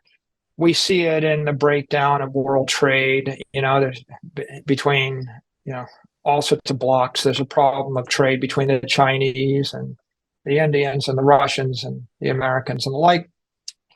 Hence a re-embracing of commodities. And it seems like people want commodity-backed money. So the dilemma that the world has is it needs two things. It needs a monetary asset, and it also needs a monetary network. So in the age of gold, the monetary asset was a bar of gold, and the monetary network was move it on a ship or a plane or a train. Probably more likely a train or a ship. No planes really. That was the old world, and then the last 100 years have been kind of this intermediate period where the monetary asset was substantially the dollar. From 1918 on, the pound was secondary, but for the most part, the dollar and the banking system was the network, or the central banking system has been the network for that time period. And now the world wants a new monetary network, and we have an economic problem, we have a technical problem, we have a political problem. The technical problem is 8 billion people need to be able to do transactions 10,000 times a day with each other over 50 billion computers. That's a technical problem. You could solve that with Bitcoin plus layer 2 and layer 3 protocols, but you need money that moves at the speed of light with final settlement in a millisecond. We don't have that through the 20th century. So you don't have it with the central banks, the correspondent banks, and the credit card networks. You just don't have it. So that's a technical problem. The economic problem is that all the fiat currencies are losing purchasing power, and they're collapsing. And if they're collapsing right now, it looks like they're collapsing between 10 and 20% a year in total. The world reserve currency, the dollar, was collapsing at 7% a year for about 100 years. And we managed to live through the 7% a year, but I don't think we can live through the 15 to 21% a year. The rate of collapse is just accelerated, and in some places, a lot of places, it's collapsing even faster. So that creates I don't know, $10 trillion a year worth of economic damage. That's basically energy lapse, right? We're all freezing to death, right? The amount of, think about the dysfunction in Lebanon right now. The dysfunction that happens when the bank freezes, the currency collapses. Like how much creativity and industry is taking place, or the dysfunction in any war zone, and the dysfunction in South America, and the dysfunction in Africa. You could probably say there's been dysfunction in Africa for hundreds of years, and you could point that one of the major sources of dysfunction in Africa is the lack of a monetary network with integrity. Yeah. Right? If I give you $1 billion, in most African nations, how long would the money be there? And would it be gainfully invested, or would it be dissipated? It's kind of similar to, you've got a hole, or you've got an open artery, and I'm pumping blood into your arm, but it's coming out the artery. Mm-hmm. Right? So that's the economic problem. And then finally, the political problem. The political problem is nobody trusts anybody. Right? And so if I was sitting with a politician and trying to explain, why do you need an energy-based currency like Bitcoin? Why do you need a digital asset without an issuer that's properly architected? The proper architecture is the scarcity protocol, right? Why do you need a functional digital money? And the answer is because you don't trust the other country, and the other country's not going to trust you. Mm-hmm. It's like if someone says, well, I want it from a company. Okay, fine. Well, do you want it from a company in China? No, not that company. Okay, well, do you think that 1 billion Chinese want it from a company in America? Nope. No. Do you think the people in North Korea are allowed to get it from you? Do you want it from a company in Cuba? Do you think the Cubans want it from you? I mean, like, if you want, do you think the Russians are going to trust the fill in the blank? Are you going to trust them? No country can trust another country. States don't trust each other. Cities don't trust each other. Companies don't trust each other. And if you did, right, pick the country that you trust. Okay, how about this one? You're a Republican. You trust America? Yeah. Okay. Are you going to give absolute power to the White House? Not if a Democrat's getting elected next month. Okay. Yeah. Reverse it. You're a Democrat. You want to give absolute power, to the White House, with the possibility that a Republican or your political rival will be in power. So the truth of the matter is, no country trusts each other. No one can trust any company, and you can't trust any institution over time. Okay, so what if I tell you, well, I guarantee you the next 10 elections, you still want that much power? What about the 11th? The problem that we're solving is monetary integrity through time and space across domain. Mm-hmm. So across space means I need to do them everywhere in the world billions of times an hour. And across every domain means that I need 100 million companies in 100 countries to trade with each other across 10,000 different political jurisdictions. Like think about how many different agencies and jurisdictions there are. Right? There's the county, the precinct, the township, the city, the state. There's 47 federal agencies. Now think about the Cartesian product of 47 federal agencies across 100 jurisdictions across who knows whatever else, right? It just gets to be such a complicated set of cross products that you can't do it. So I need to trade cross domain, cross space, and then I need to trade cross time. And it's pretty easy if your definition of time is for the next 8 days. You look at most people in this market, they think in terms of hours or days or months, and all their comparisons are that way. Long term is 10 years. And the last time I saw anybody on television or in the mainstream media, do a reasonable analysis where they looked out 10 years, and I can't remember. That's very rare. No one says 100 years, and nobody says 1,000 years. So if you're trying to solve the problem of how do you build something truly great, you need to look out hundreds of years. The hardest substance, the hardest material is, or hardest mineral is granite or schist. Like, of all the materials, you want something really hard, the thing that deflects the least under pressure, granite. Mm-hmm. No surprise that New York City is built on that bedrock, schist, which is that hardest thing. And the question is, how long do I want it to be there? Well, it's been there for 200 million years.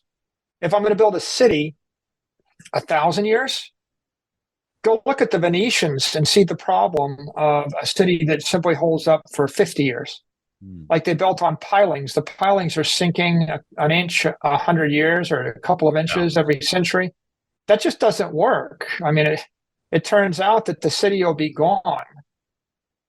And so ultimately, if you want to create something that is going to last 1,000 years, that's going to work across 100 million companies, across 10,000 cultures, across 10,000 regulatory domains, and you're going to do it at the speed of light, if you're going to do it at 50 kilohertz, I want to write a program that looks at 100,000 counterparties every minute, and then moves my assets around to maximize the yield and minimize the risk, right? And I want 10,000 counterparties a week to come on the network and exit the network, right? If I want something which is truly fluid and efficient, then it has to be a digital asset. It can't be a digital security. And notwithstanding the issue of, with securities, you need 250 people to issue a security responsibly. But even if you bought into that notion, the issue is in the US, we're not recognizing Chinese securities. The Chinese aren't recognizing our securities, and the securities are ultimately controlled, and the protocols of the securities are controlled by a management team, and the management team is subject to the influence of a family or a founder. Or if you're the CEO of a company, then there's any number of politicians that can hold a gun to your head. The mayor of the town you're in can coerce you. The neighborhood association can coerce you. The county can coerce you. The state can coerce you. The federal government coerce you. 187 regulatory agencies can coerce you. Mm-hmm. So to the extent that you have anything where you've got an influencer, like that they have influence on it, we can make changes if we see fit. That's the kiss of death for a commodity. The fact that you can change it. And I think that most of the problems in the world are well-intentioned people changing things. Mm-hmm. Right? That's the problem. The fact that you can change it is what corrupts it. Right? It's literally, what's the difference between the definition of change and the definition of corrupt? Like, when do you corrupt something and not change it?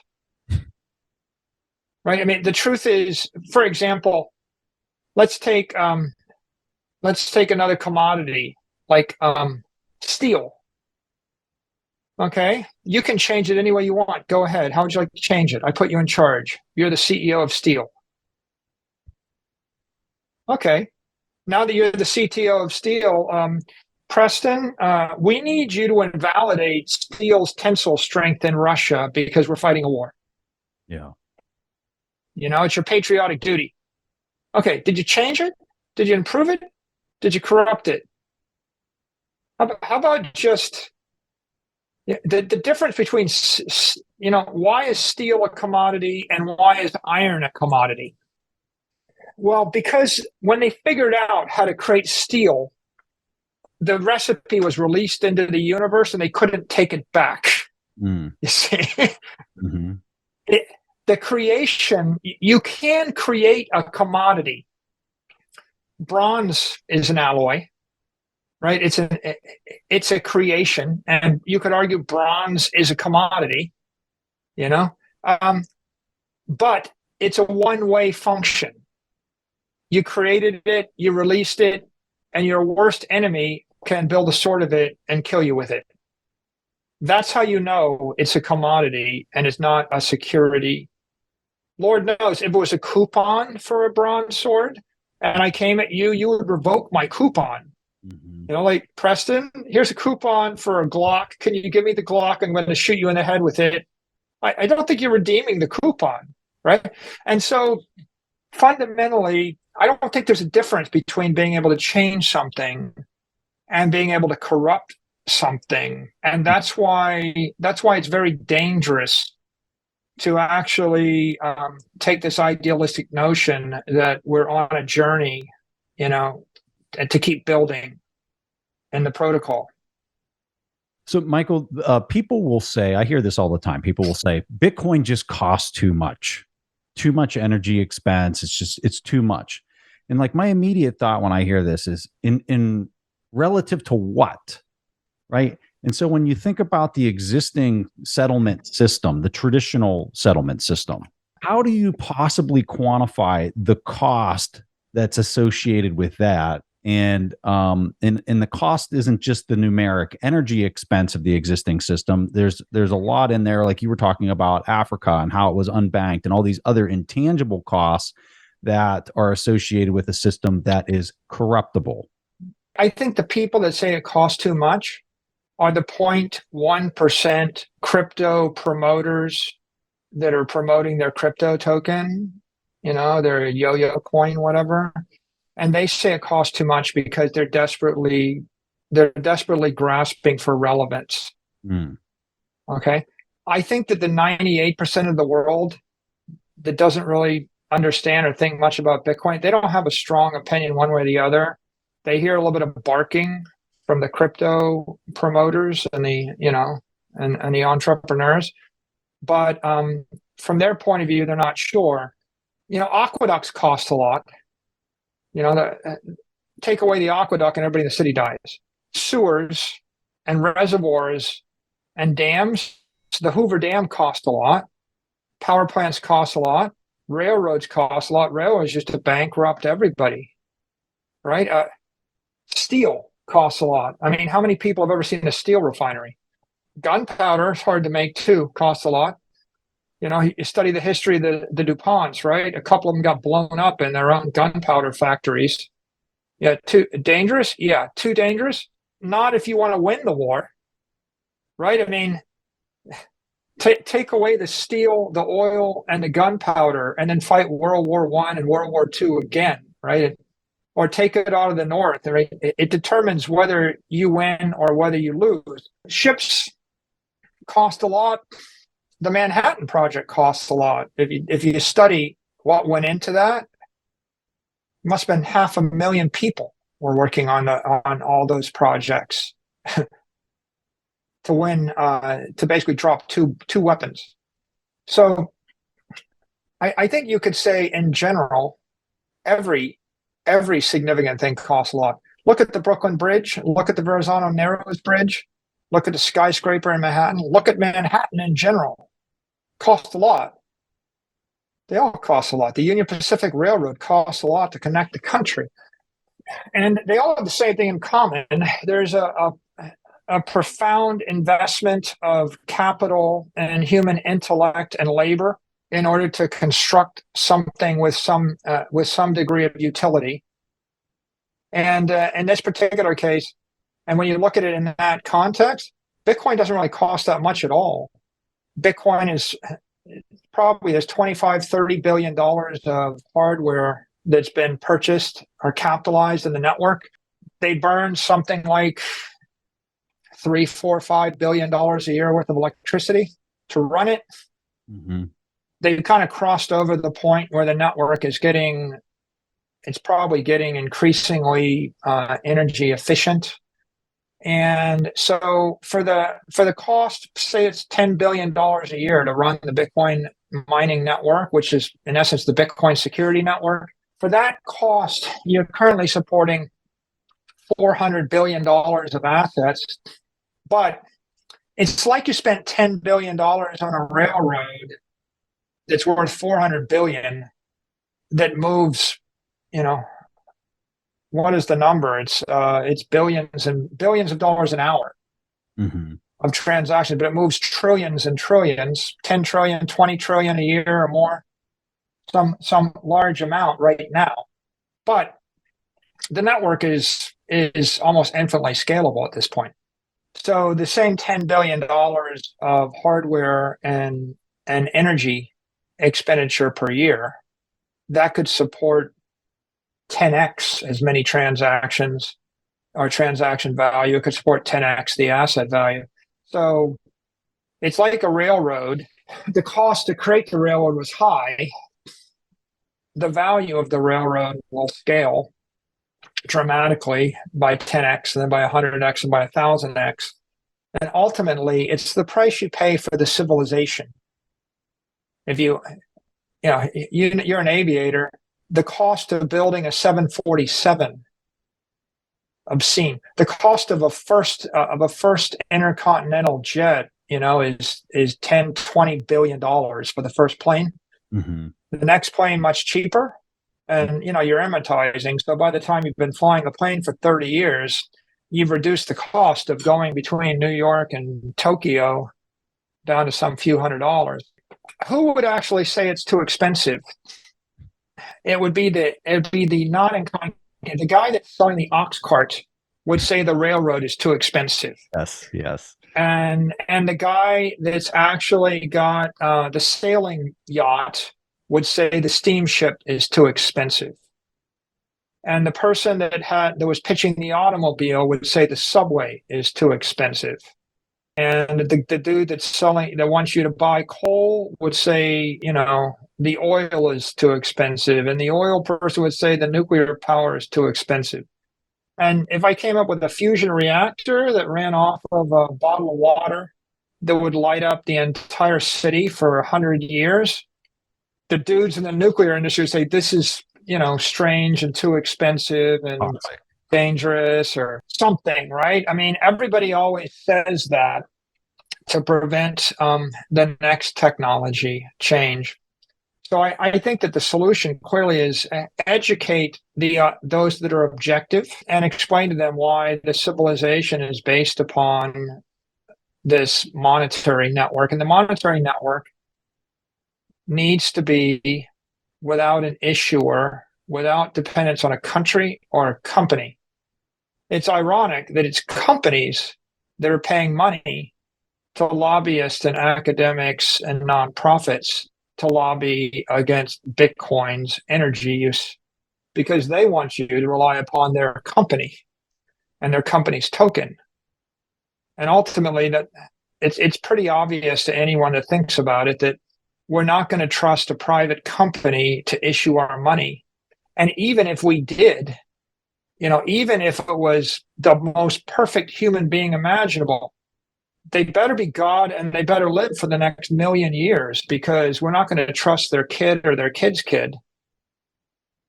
Like name one person who's universally trusted by all 8 billion people on the planet in every nation state. Who would that be? The answer is nobody. Nobody can agree on trusting any political or commercial entity. But the one thing we can all agree on is on electricity and fire and steel. And in every one of those nations, in every one of those places, if you went and you said, who do you trust? They couldn't agree, but they'd probably all be using electricity. They trust Maxwell's equations, by the way. They trust Newtonian physics. And steel is wildly popular, even in communist regimes. Socialist regimes, communist regimes, fascist, leftist, rightist, everybody agrees they like steel. And if you go study civil engineering and you look at how difficult it is to build a building using masonry, stone blocks or wood, then someone comes along with steel, and steel is kind of like the solution to everybody's problem for the next 2,000 years. And it's such a good solution that all your problems go away, and it doesn't matter what your politics are. So I think that the most important point to make about Bitcoin is crypto steel. It's digital steel, and it has to be a commodity without an issuer. And if you're not going to be reliant on the efforts of others, Gensler uses this phrase a lot, efforts of others. It's the Howey test. Definition of investment contract is some people making an investment of money based upon the efforts of others. But forget about the idea of whether it's an investment contract or did you invest money. The point really is, when you walk out on a steel bridge, you don't want to be relying upon the efforts of others halfway around the world to make the bridge not collapse. Right? So forgetting about, you don't have to be caught up in the debate over security versus commodity. The real question is, can you create digital material and digital energy? Can you create digital matter? If I want to create a bridge, I need to create it with a material that will not collapse depending upon the opinion of a politician or the opinion of a company. And I don't want to have to worry about a software engineer putting a bug in the code. Right? That's why I trust what? I trust a durable a steel that's been certified after I've seen it successful for 50 years or 100 years. Right? And that's why I wouldn't trust balsa wood, and that's why I wouldn't trust a software actuated bridge. When we break this rule, right, tragedy occurs. If you look at the Boeing 737 MAX debacle, the 737 is a totally safe plane, and it's probably one of the safest planes ever built. They engineered it in the 1970s, the 60s, and the 70s. Right, it's been flying that long. Why did it start falling out of the skies 50 years later? It's because some well-meaning engineer wanted to improve it. We can make it better. And so the way they made it better is they wrote software, that attempted to compensate for human error, right? Because the software engineers arrogantly thought that they were better than the pilots. And it's playing God is it's a pretty serious responsibility. Especially when you have 100 people on the plane, but you have the whole planet on the plane. Good point. Yeah, I mean, what happened with the 737 is they over-engineered the software, and the software crashed the plane and killed everybody. Yeah. And if they hadn't done anything, right, the pilots would have done just fine. I think that's the argument in favor of simplicity, right? Keep it simple, stupid. Yes. And in mission critical systems, you see this a lot in the military. You see it when someone's life depends on something. Oftentimes, you would opt for the low-tech solution where you can verify it with your own eyes. Mm-hmm. Like, I don't want a piece of software that runs 1 million lines of code that tells me, right, that the thing is stable. I want to test it myself, or I want to see it, right, that it's stable. And I think, to your point, the difference is, when software drives a car, the software may kill you. And when software flies an airplane, the software may kill 100 people or 500 people or 1,000. But when software runs the monitoring network, may kill 1 billion. Actually, the truth is we got two problems, two extremes. One extreme, and maybe they're both the same. One extreme is central bankers running the monetary system, and every time they change something, they make it worse. Yeah. And we just saw that happen in Britain this week. Just chaos. $1 trillion changes hands right? And the bankers say, oh, well, we were busy trying to keep, a bunch of pension funds and institutions from losing from a massive loss of billions of dollars. What they don't say is we were busy keeping a bunch of rational investors on the other side of the trade from making billions of dollars. Yes, amen. Right? I mean, they took 100 billion from one group and gave it to another group that happened to be politically connected, and they masquerade as virtuously protecting the system from a meltdown. What they were doing was they were keeping the system from rationally correcting to a fair interest rate and rewarding rational thinkers that did the right thing, and they punished and incentivizing future in the future for more people to pile into further risk. Yeah, they create that moral hazard, yes, right? Yes, Punish the wise, reward the foolish, and create an insane world where the only way to get ahead is to act foolish. And if anybody ever fixes the world, everybody dies. So they turn the world upside down. And they did that manually. The danger with software-driven systems is you might inadvertently put, some piece of code in the system, meant to optimize for something, and it just goes catastrophically awry, and it crashes the entire system for everybody else. And this is it's a classic example of the phrase, don't let the perfect be the enemy of the good. Mm-hmm. Right? The whole problem with most of these networks is they're continually chasing perfection, and they're willing to accept all sorts of ineffable, non-quantifiable risks that they don't understand. Yes. In order to pursue a tangible benefit they can see. So the fact that we managed to avoid a $50 billion loss by a pension fund is used as the justification to inflict $1 trillion of damage on everybody else that's not on the phone. Mm-hmm. But I'm not wise enough to necessarily conceptualize the $1 trillion of damage I'm doing.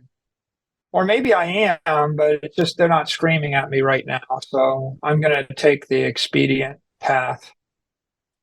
Michael, when we talk about energy, everything that we've kind of talked to date or in this discussion has been a defensive response to what we hear all the time.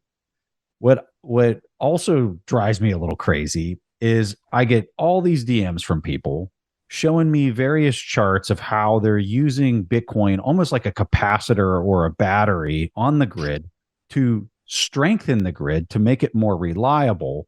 And the excess energy above whatever's being required off the grid is being immediately converted into stored energy, digital energy, and it's just making the grid more robust. You look at the flaring, the methane, and you look at how Bitcoin can be used in that capacity, and it's earth-shattering what this adds to the infrastructure for energy companies. Talk to us about, I guess, go on the offensive and explain to people that are listening how revolutionary this is for energy companies. Yeah, I guess to that point, if all you do is write software, then the only thing you can ever do is improve virtual circumstances. So anything that's software only means you're creating a virtual machine to move imaginary tokens around to achieve an imaginary goal, to create imaginary happiness, and you'll never get out of that metaverse. You're kind of trapped in the metaverse. And if we were wired in cubicles getting fed by through a feeding tube or an IV, and we never moved and we lived in our brains, then maybe you would just focus on that metaverse. But that is literally like the Matrix.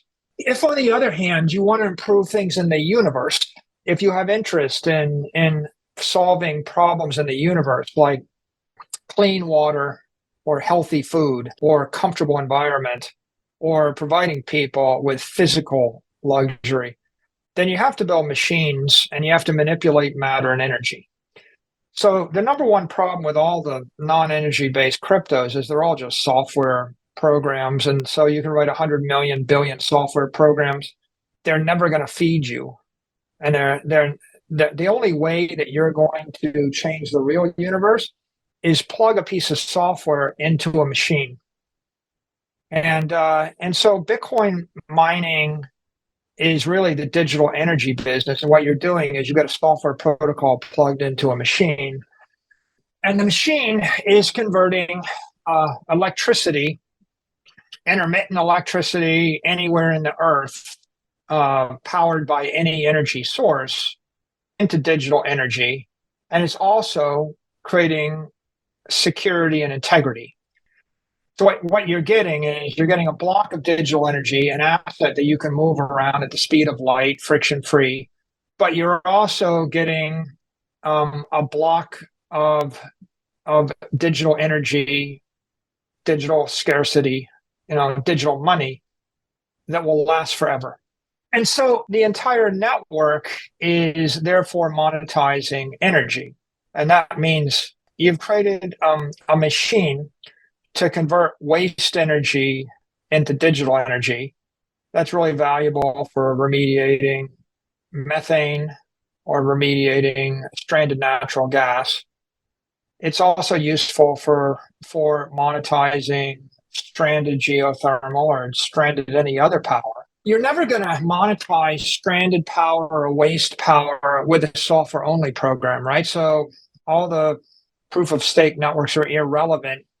They're not to solving an energy problem because they're not interfacing with energy. So the real value of Bitcoin to the energy business is I can monetize intermittent energy, I can monetize stranded energy, I can recycle wasted energy, I can create an economic sponsor to either develop an energy source where it would not be economically viable, right? So I've got a small stranded group of people that need energy, and I can't afford to build a plant to scale for them unless I pair a Bitcoin miner with their colony. So I can deliver energy to a place that needs it. And one example would be a small group of people that need it, or a small business that needs it. Another example would be I need to run a generator on a methane flare, right? And it costs money to bring in the generator, right? Mm-hmm. So it costs money to remediate the methane flaring, and I can't afford to do that if there's no customer for the electricity that I generate or the pure energy I create. So Bitcoin allows you to pursue all sorts of these energy monetization strategies at different frequencies, at different scale, intermittently and off of different sources. It also allows you to cross political jurisdictions. So, if you look at why Bitcoin mining is interesting, it would be interesting to any nation that wanted a hard currency export. So if I might do Bitcoin mining just to generate hard currency when I have no other natural buyer for my exports. Yeah. I might do Bitcoin mining to monetize stranded or waste energy because I have no customer. I might do Bitcoin mining because I have an interest in the security itself. And I might have capital that I just want to put into this, right? So if I have extra capital, I might do it because I have extra semiconductor capacity too. So there are a lot of motives for this, but in terms of environmental conservation, it seems to me to be the only technology that can monetize stranded or waste energy or remediate, environmental flaring at any scale, anywhere. I mean, most of the other ideas are kind of crippled ideas. You wouldn't be able to scale them up to be meaningful. Michael, I have a friend that has sent me an article, kind of getting at some of the things that we've been talking about throughout this interview. I'll have a link to that in the show notes. He goes by Baseload BTC, and he made the comment to me. He said Bitcoin is basically the best ESG investment vehicle in tech ever invented. And so I think for people on the outside, they might hear that statement. They might laugh hysterically and say, how in the world could that possibly be true? It uses energy. But when you look at the incentive structure of what Bitcoin incentivizes, especially on the long tail, 10, 15, 20 years from now, how do you envision Bitcoin miners being integrated into the grid? And do you agree with his statement that it's the best quote unquote ESG investment vehicle in tech ever invented? I do agree with the statement. I think that it's pretty clear that environmentally it's the most efficient use of electricity to create value that the human race has come up with. And so on the energy side or the environmental side, it seems to me pretty obviously clean and useful. If you look at the other two, the S and the G, from a societal point of view, you're giving economic empowerment to 8 billion people, digital money to the human race. So it's obviously good for the society. You're banking everybody. And then from a governance point of view, it's a digital asset or a digital network without an issuer. Yeah. So corporate governance or governance normally is all about fair governance. And this phrase popped up because there were companies that were thought to be poorly governed, maybe for the benefit of the family or for the benefit of the community to the detriment of the shareholders, et cetera. Bitcoin is literally without a CEO, without a board of directors. It is the most fairly governed thing in the universe. It's more fair than any country, any city, any state, any company.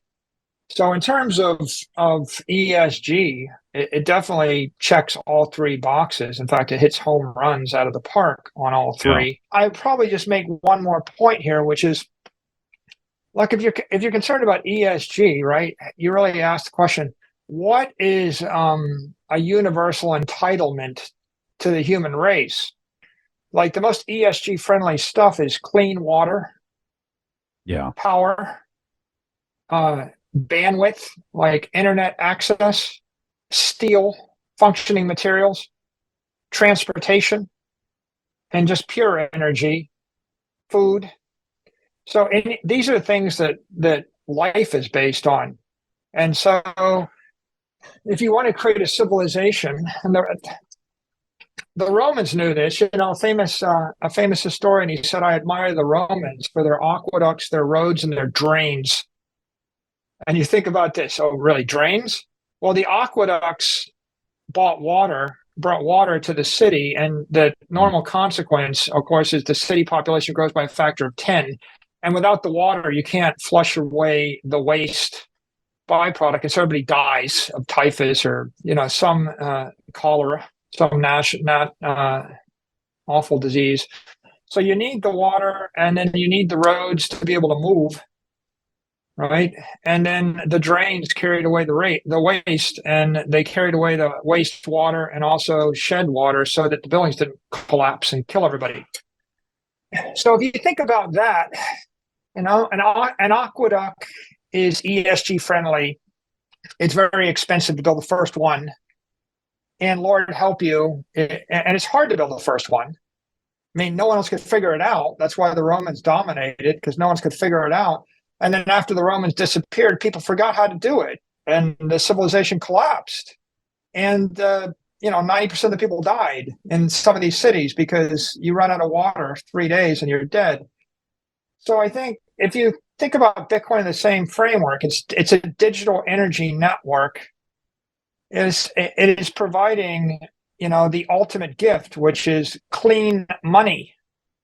Yeah. Clean money to go along with your clean air, clean power, clean food, clean water.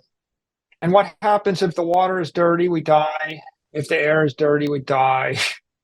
If the food is dirty, we die. If the money is dirty, it kills us, right? The money is dirty right now. And you want to see what happens in an environment where the money is dirty, just go to, any economy where the currency is collapsing, like all those people in Lebanon that are robbing banks to try to get their own money back. They don't count the number of people that commit suicide probably after they got wiped out from that, but it's quite a lot. So I think anybody that really cares about ESG ought to care about a fair, equitable monetary network and establishing a stable financial foundation or monetary foundation for the human race to stand on. There could be nothing more important at this stage, I think, short of just don't nuke us all, right? As long as we don't explode in a nuclear fire, then I think after that we need to fix the money. On that point, and this will be the final question I have for you. On that point, when we look around the world and we look at, what I had alluded to earlier, as far as this strife that's happening between net producers and net consumers around the world because they can't agree on how they're going to be paid for tangible items that are desirable. We started off this conversation with Jeff Booth's quote, and I want to kind of end it here on a similar note, but I'm going to invert his quote.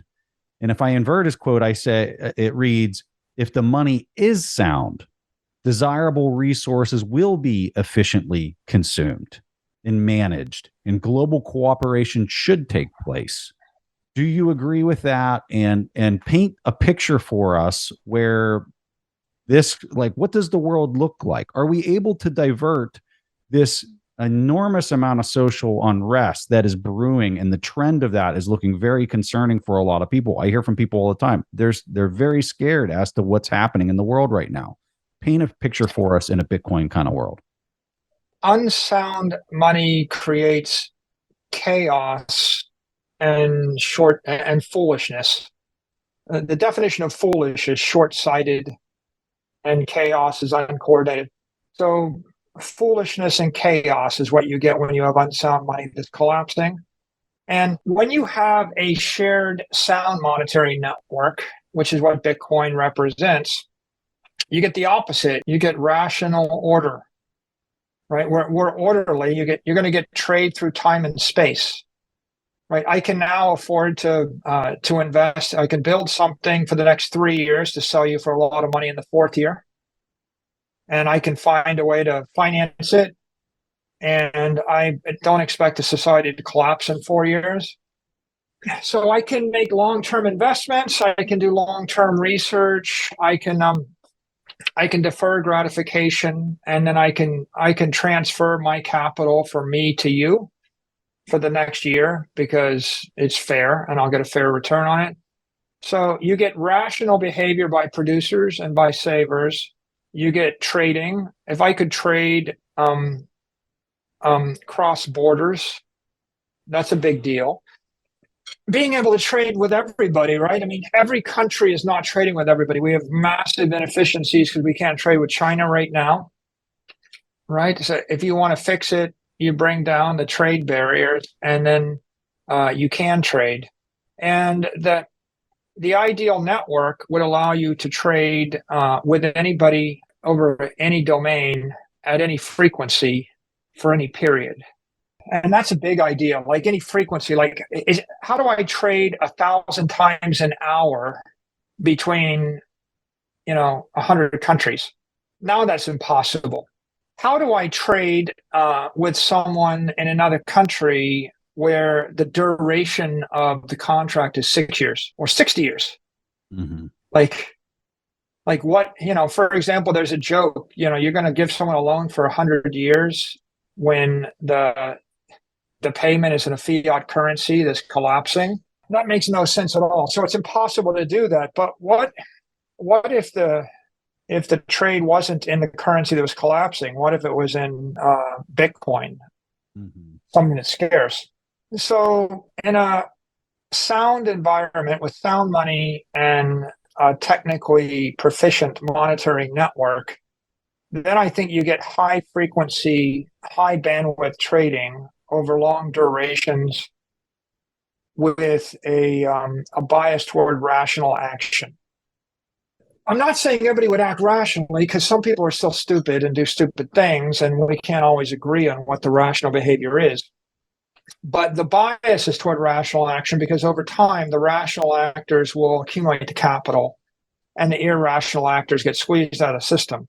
In an unsound money environment, the irrational actors accumulate the capital. The rational actors sometimes are being squeezed out of the system, and everybody learns that if they don't actually influence a politician to give them some unfair advantage, they can't get ahead. And so instead of investing all my time in figuring out how to build goods and services and products that people need, I invest all my time trying to figure out how to manipulate the political system to get an unfair advantage to steal from someone else.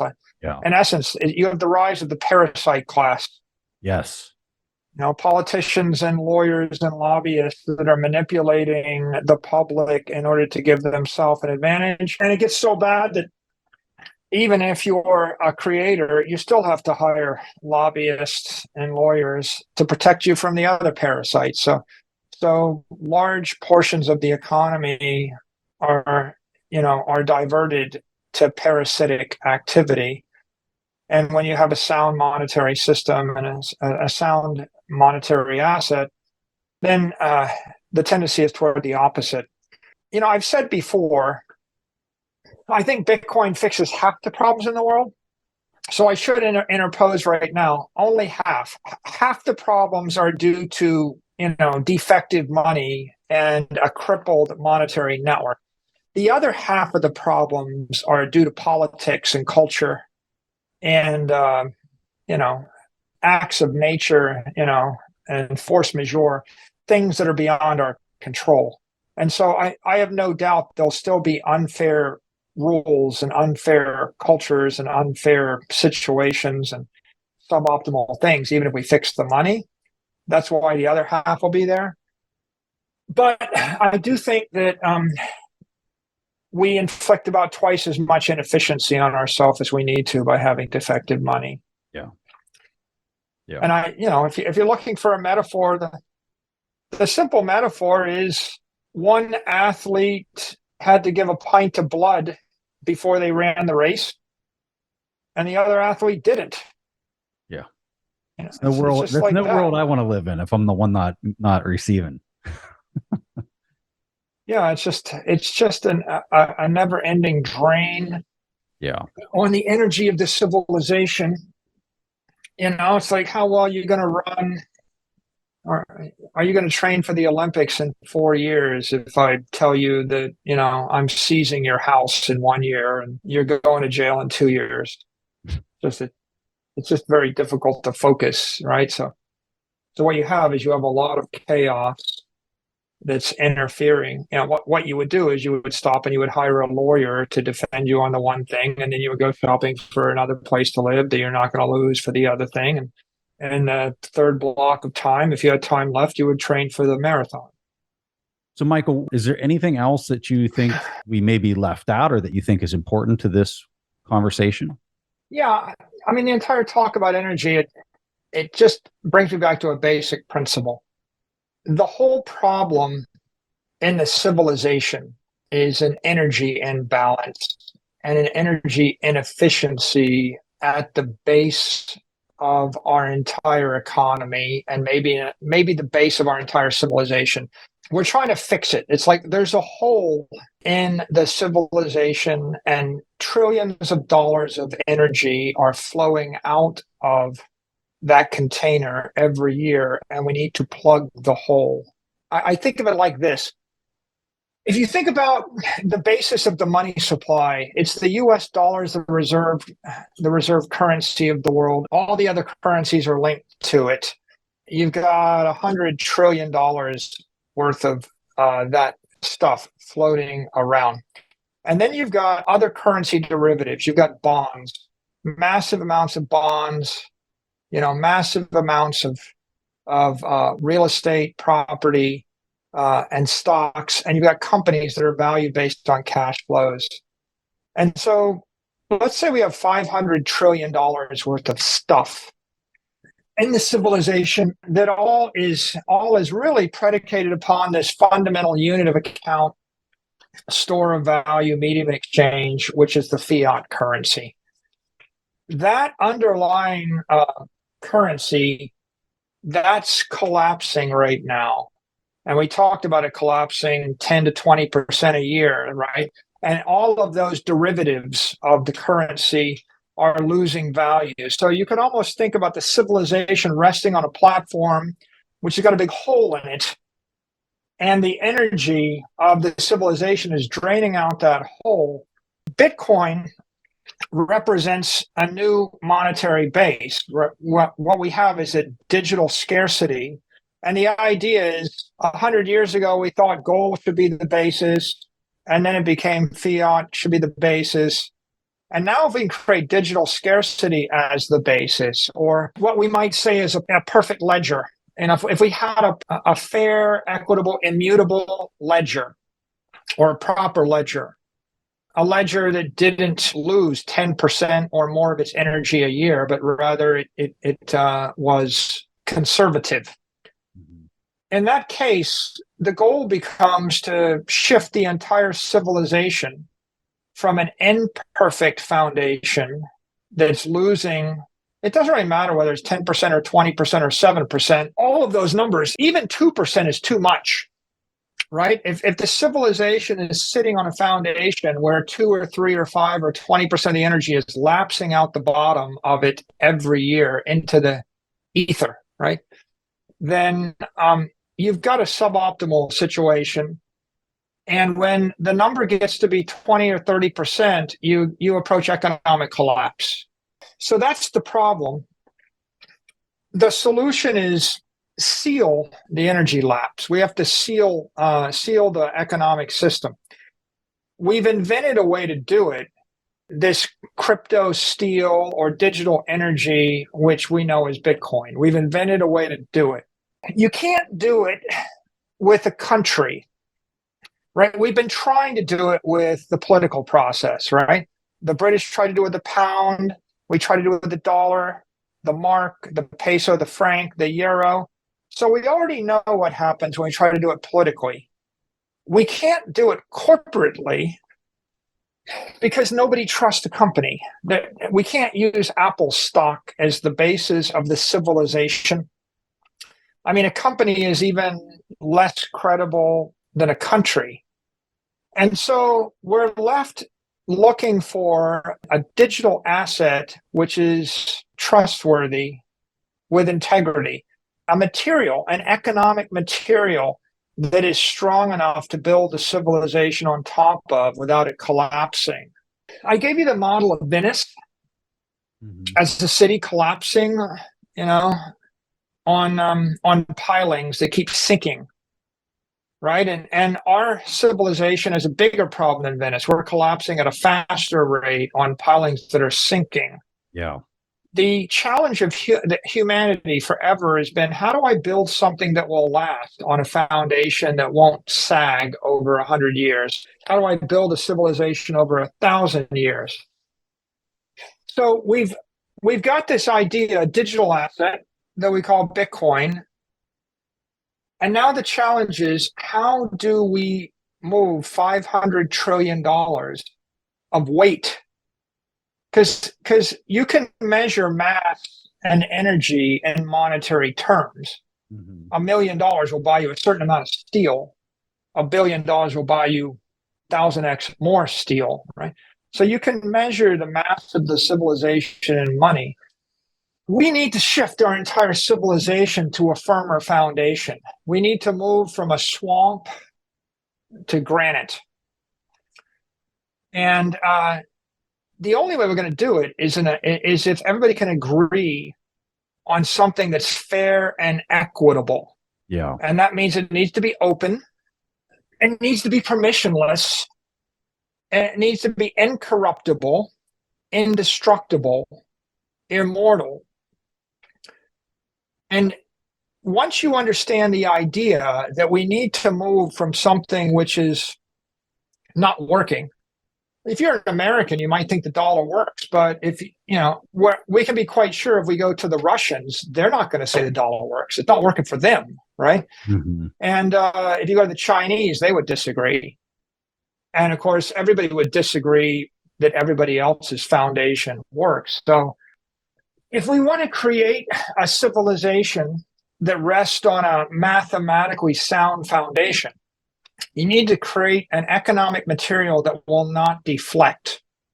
And that's really the story of civilization. Is, the Iron Age was an improvement over bronze, and steel was an improvement over iron, and the truss is an improvement over the beam, right? And each, crude oil and oil is an improvement over pedal power or wind power. And so this civilization is a continual quest for a stronger material upon which to build a civilization. And when your life depends on it, things become apolitical. Like if you had a Republican and a Democrat and a communist and a socialist, and they're all standing on the 88th floor of a building that's got steel beams, and you recommended that you replace that with, organic bamboo leaves to be ESG friendly, all the way down, you probably wouldn't get much consensus. You could probably get them to agree that the steel beams and the concrete floors seems a little bit better than organic bamboo leaves as a structural material upon which to. And even if I was radical, I probably wouldn't march my 3-year-old son or daughter across the 88th floor of organic bamboo leaves. And so generally, people can get beyond competition in politics when it is truly a utilitarian entitlement. Even competitors that hate each other both use electricity. They still use math. Yeah. They'll still use the English language. They'll still use concrete and steel, and they'll still fly in airplanes because it's pretty axiomatic to everybody that these things work. And so the most fundamental thing to understand about Bitcoin is if we're going to improve the economy, if we're going to create an ethical monetary asset and a trustworthy, technically sound, economically sound, ethically sound monetary network, you're going to have to do it in a fashion that doesn't require, nor does it allow, the intervention of a company, an individual, a group of programmers, a country, a politician, right? And to the extent that anybody doubts that it is neutral, it will fail. Yes. Right? It needs to be beyond a shadow of a doubt. Now, nobody in China thinks that an American politician can make their steel building collapse by passing a law in America. That's why they use steel. And that's why we universally use steel to build beautiful things. And so fundamentally, if this conversation has made me think anything, what it makes me think is it's just very important that people see the stakes. $500 trillion with $10 to $20 trillion, pouring down the drain every year. Amen. Versus 500 trillion. What happens to the 500 trillion when we close the drain? Yes. You get $20 trillion worth of prosperity per year. And you compound that over a few years, and the human race steps up to prosperity. And I think we can all agree on an engineering breakthrough. And so when you're talking to politicians or investors and they say, why energy? It's because we're trying to engineer a better world. And you can't engineer a better physical world without physical energy and physical matter. If you want to engineer a virtual world, put on your virtual goggles, put on music, and stare at some avatar and never take them off. And then software might solve that problem, but it's certainly not going to solve the problem that the human race has and is going to have for the next 10,000 years. We need to live in the real world, in the universe, and we need to do the one thing that human beings have always done in order to elevate their condition. And that one thing is to channel energy. We will either channel energy and prosper as a nation, as a civilization, as a people, or we will fail to channel energy and we will suffer. And of course, if another country or another people figures out how to channel energy better than us, we'll be extinct. Our entire way of life collapses. And the world is full of examples. A lot of people that thought that explosives were too difficult to invest in. The Native Americans didn't have explosives. They didn't have railroads either, right? I mean, the Romans invested in serious siege equipment and roads and standardized production, and many of their enemies did not, and we know how that ended. Ultimately, it's the channeling of energy that determines the winners from the losers. And our best hope to uplift all of the civilization, all of humanity, is to channel energy more effectively. And money is the last great engineering feat for us to move to the next stage. You can point toward already extraordinary achievements in channeling information energy and electrical energy and mechanical energy and chemical energy and nuclear energy. But if you're looking for the great breakthroughs in channeling economic energy, you had coinage, followed by banknotes, followed by credit, and here we are. None of those previous systems for channeling economic energy, would be deemed by an engineer to be anywhere near acceptable. Yeah. Any machine that lost 2, 3, 5, 10% of its energy every cycle would have been discarded as a prototype. Wow. It's such an exclamation mark for me when you're saying the stakes are so high.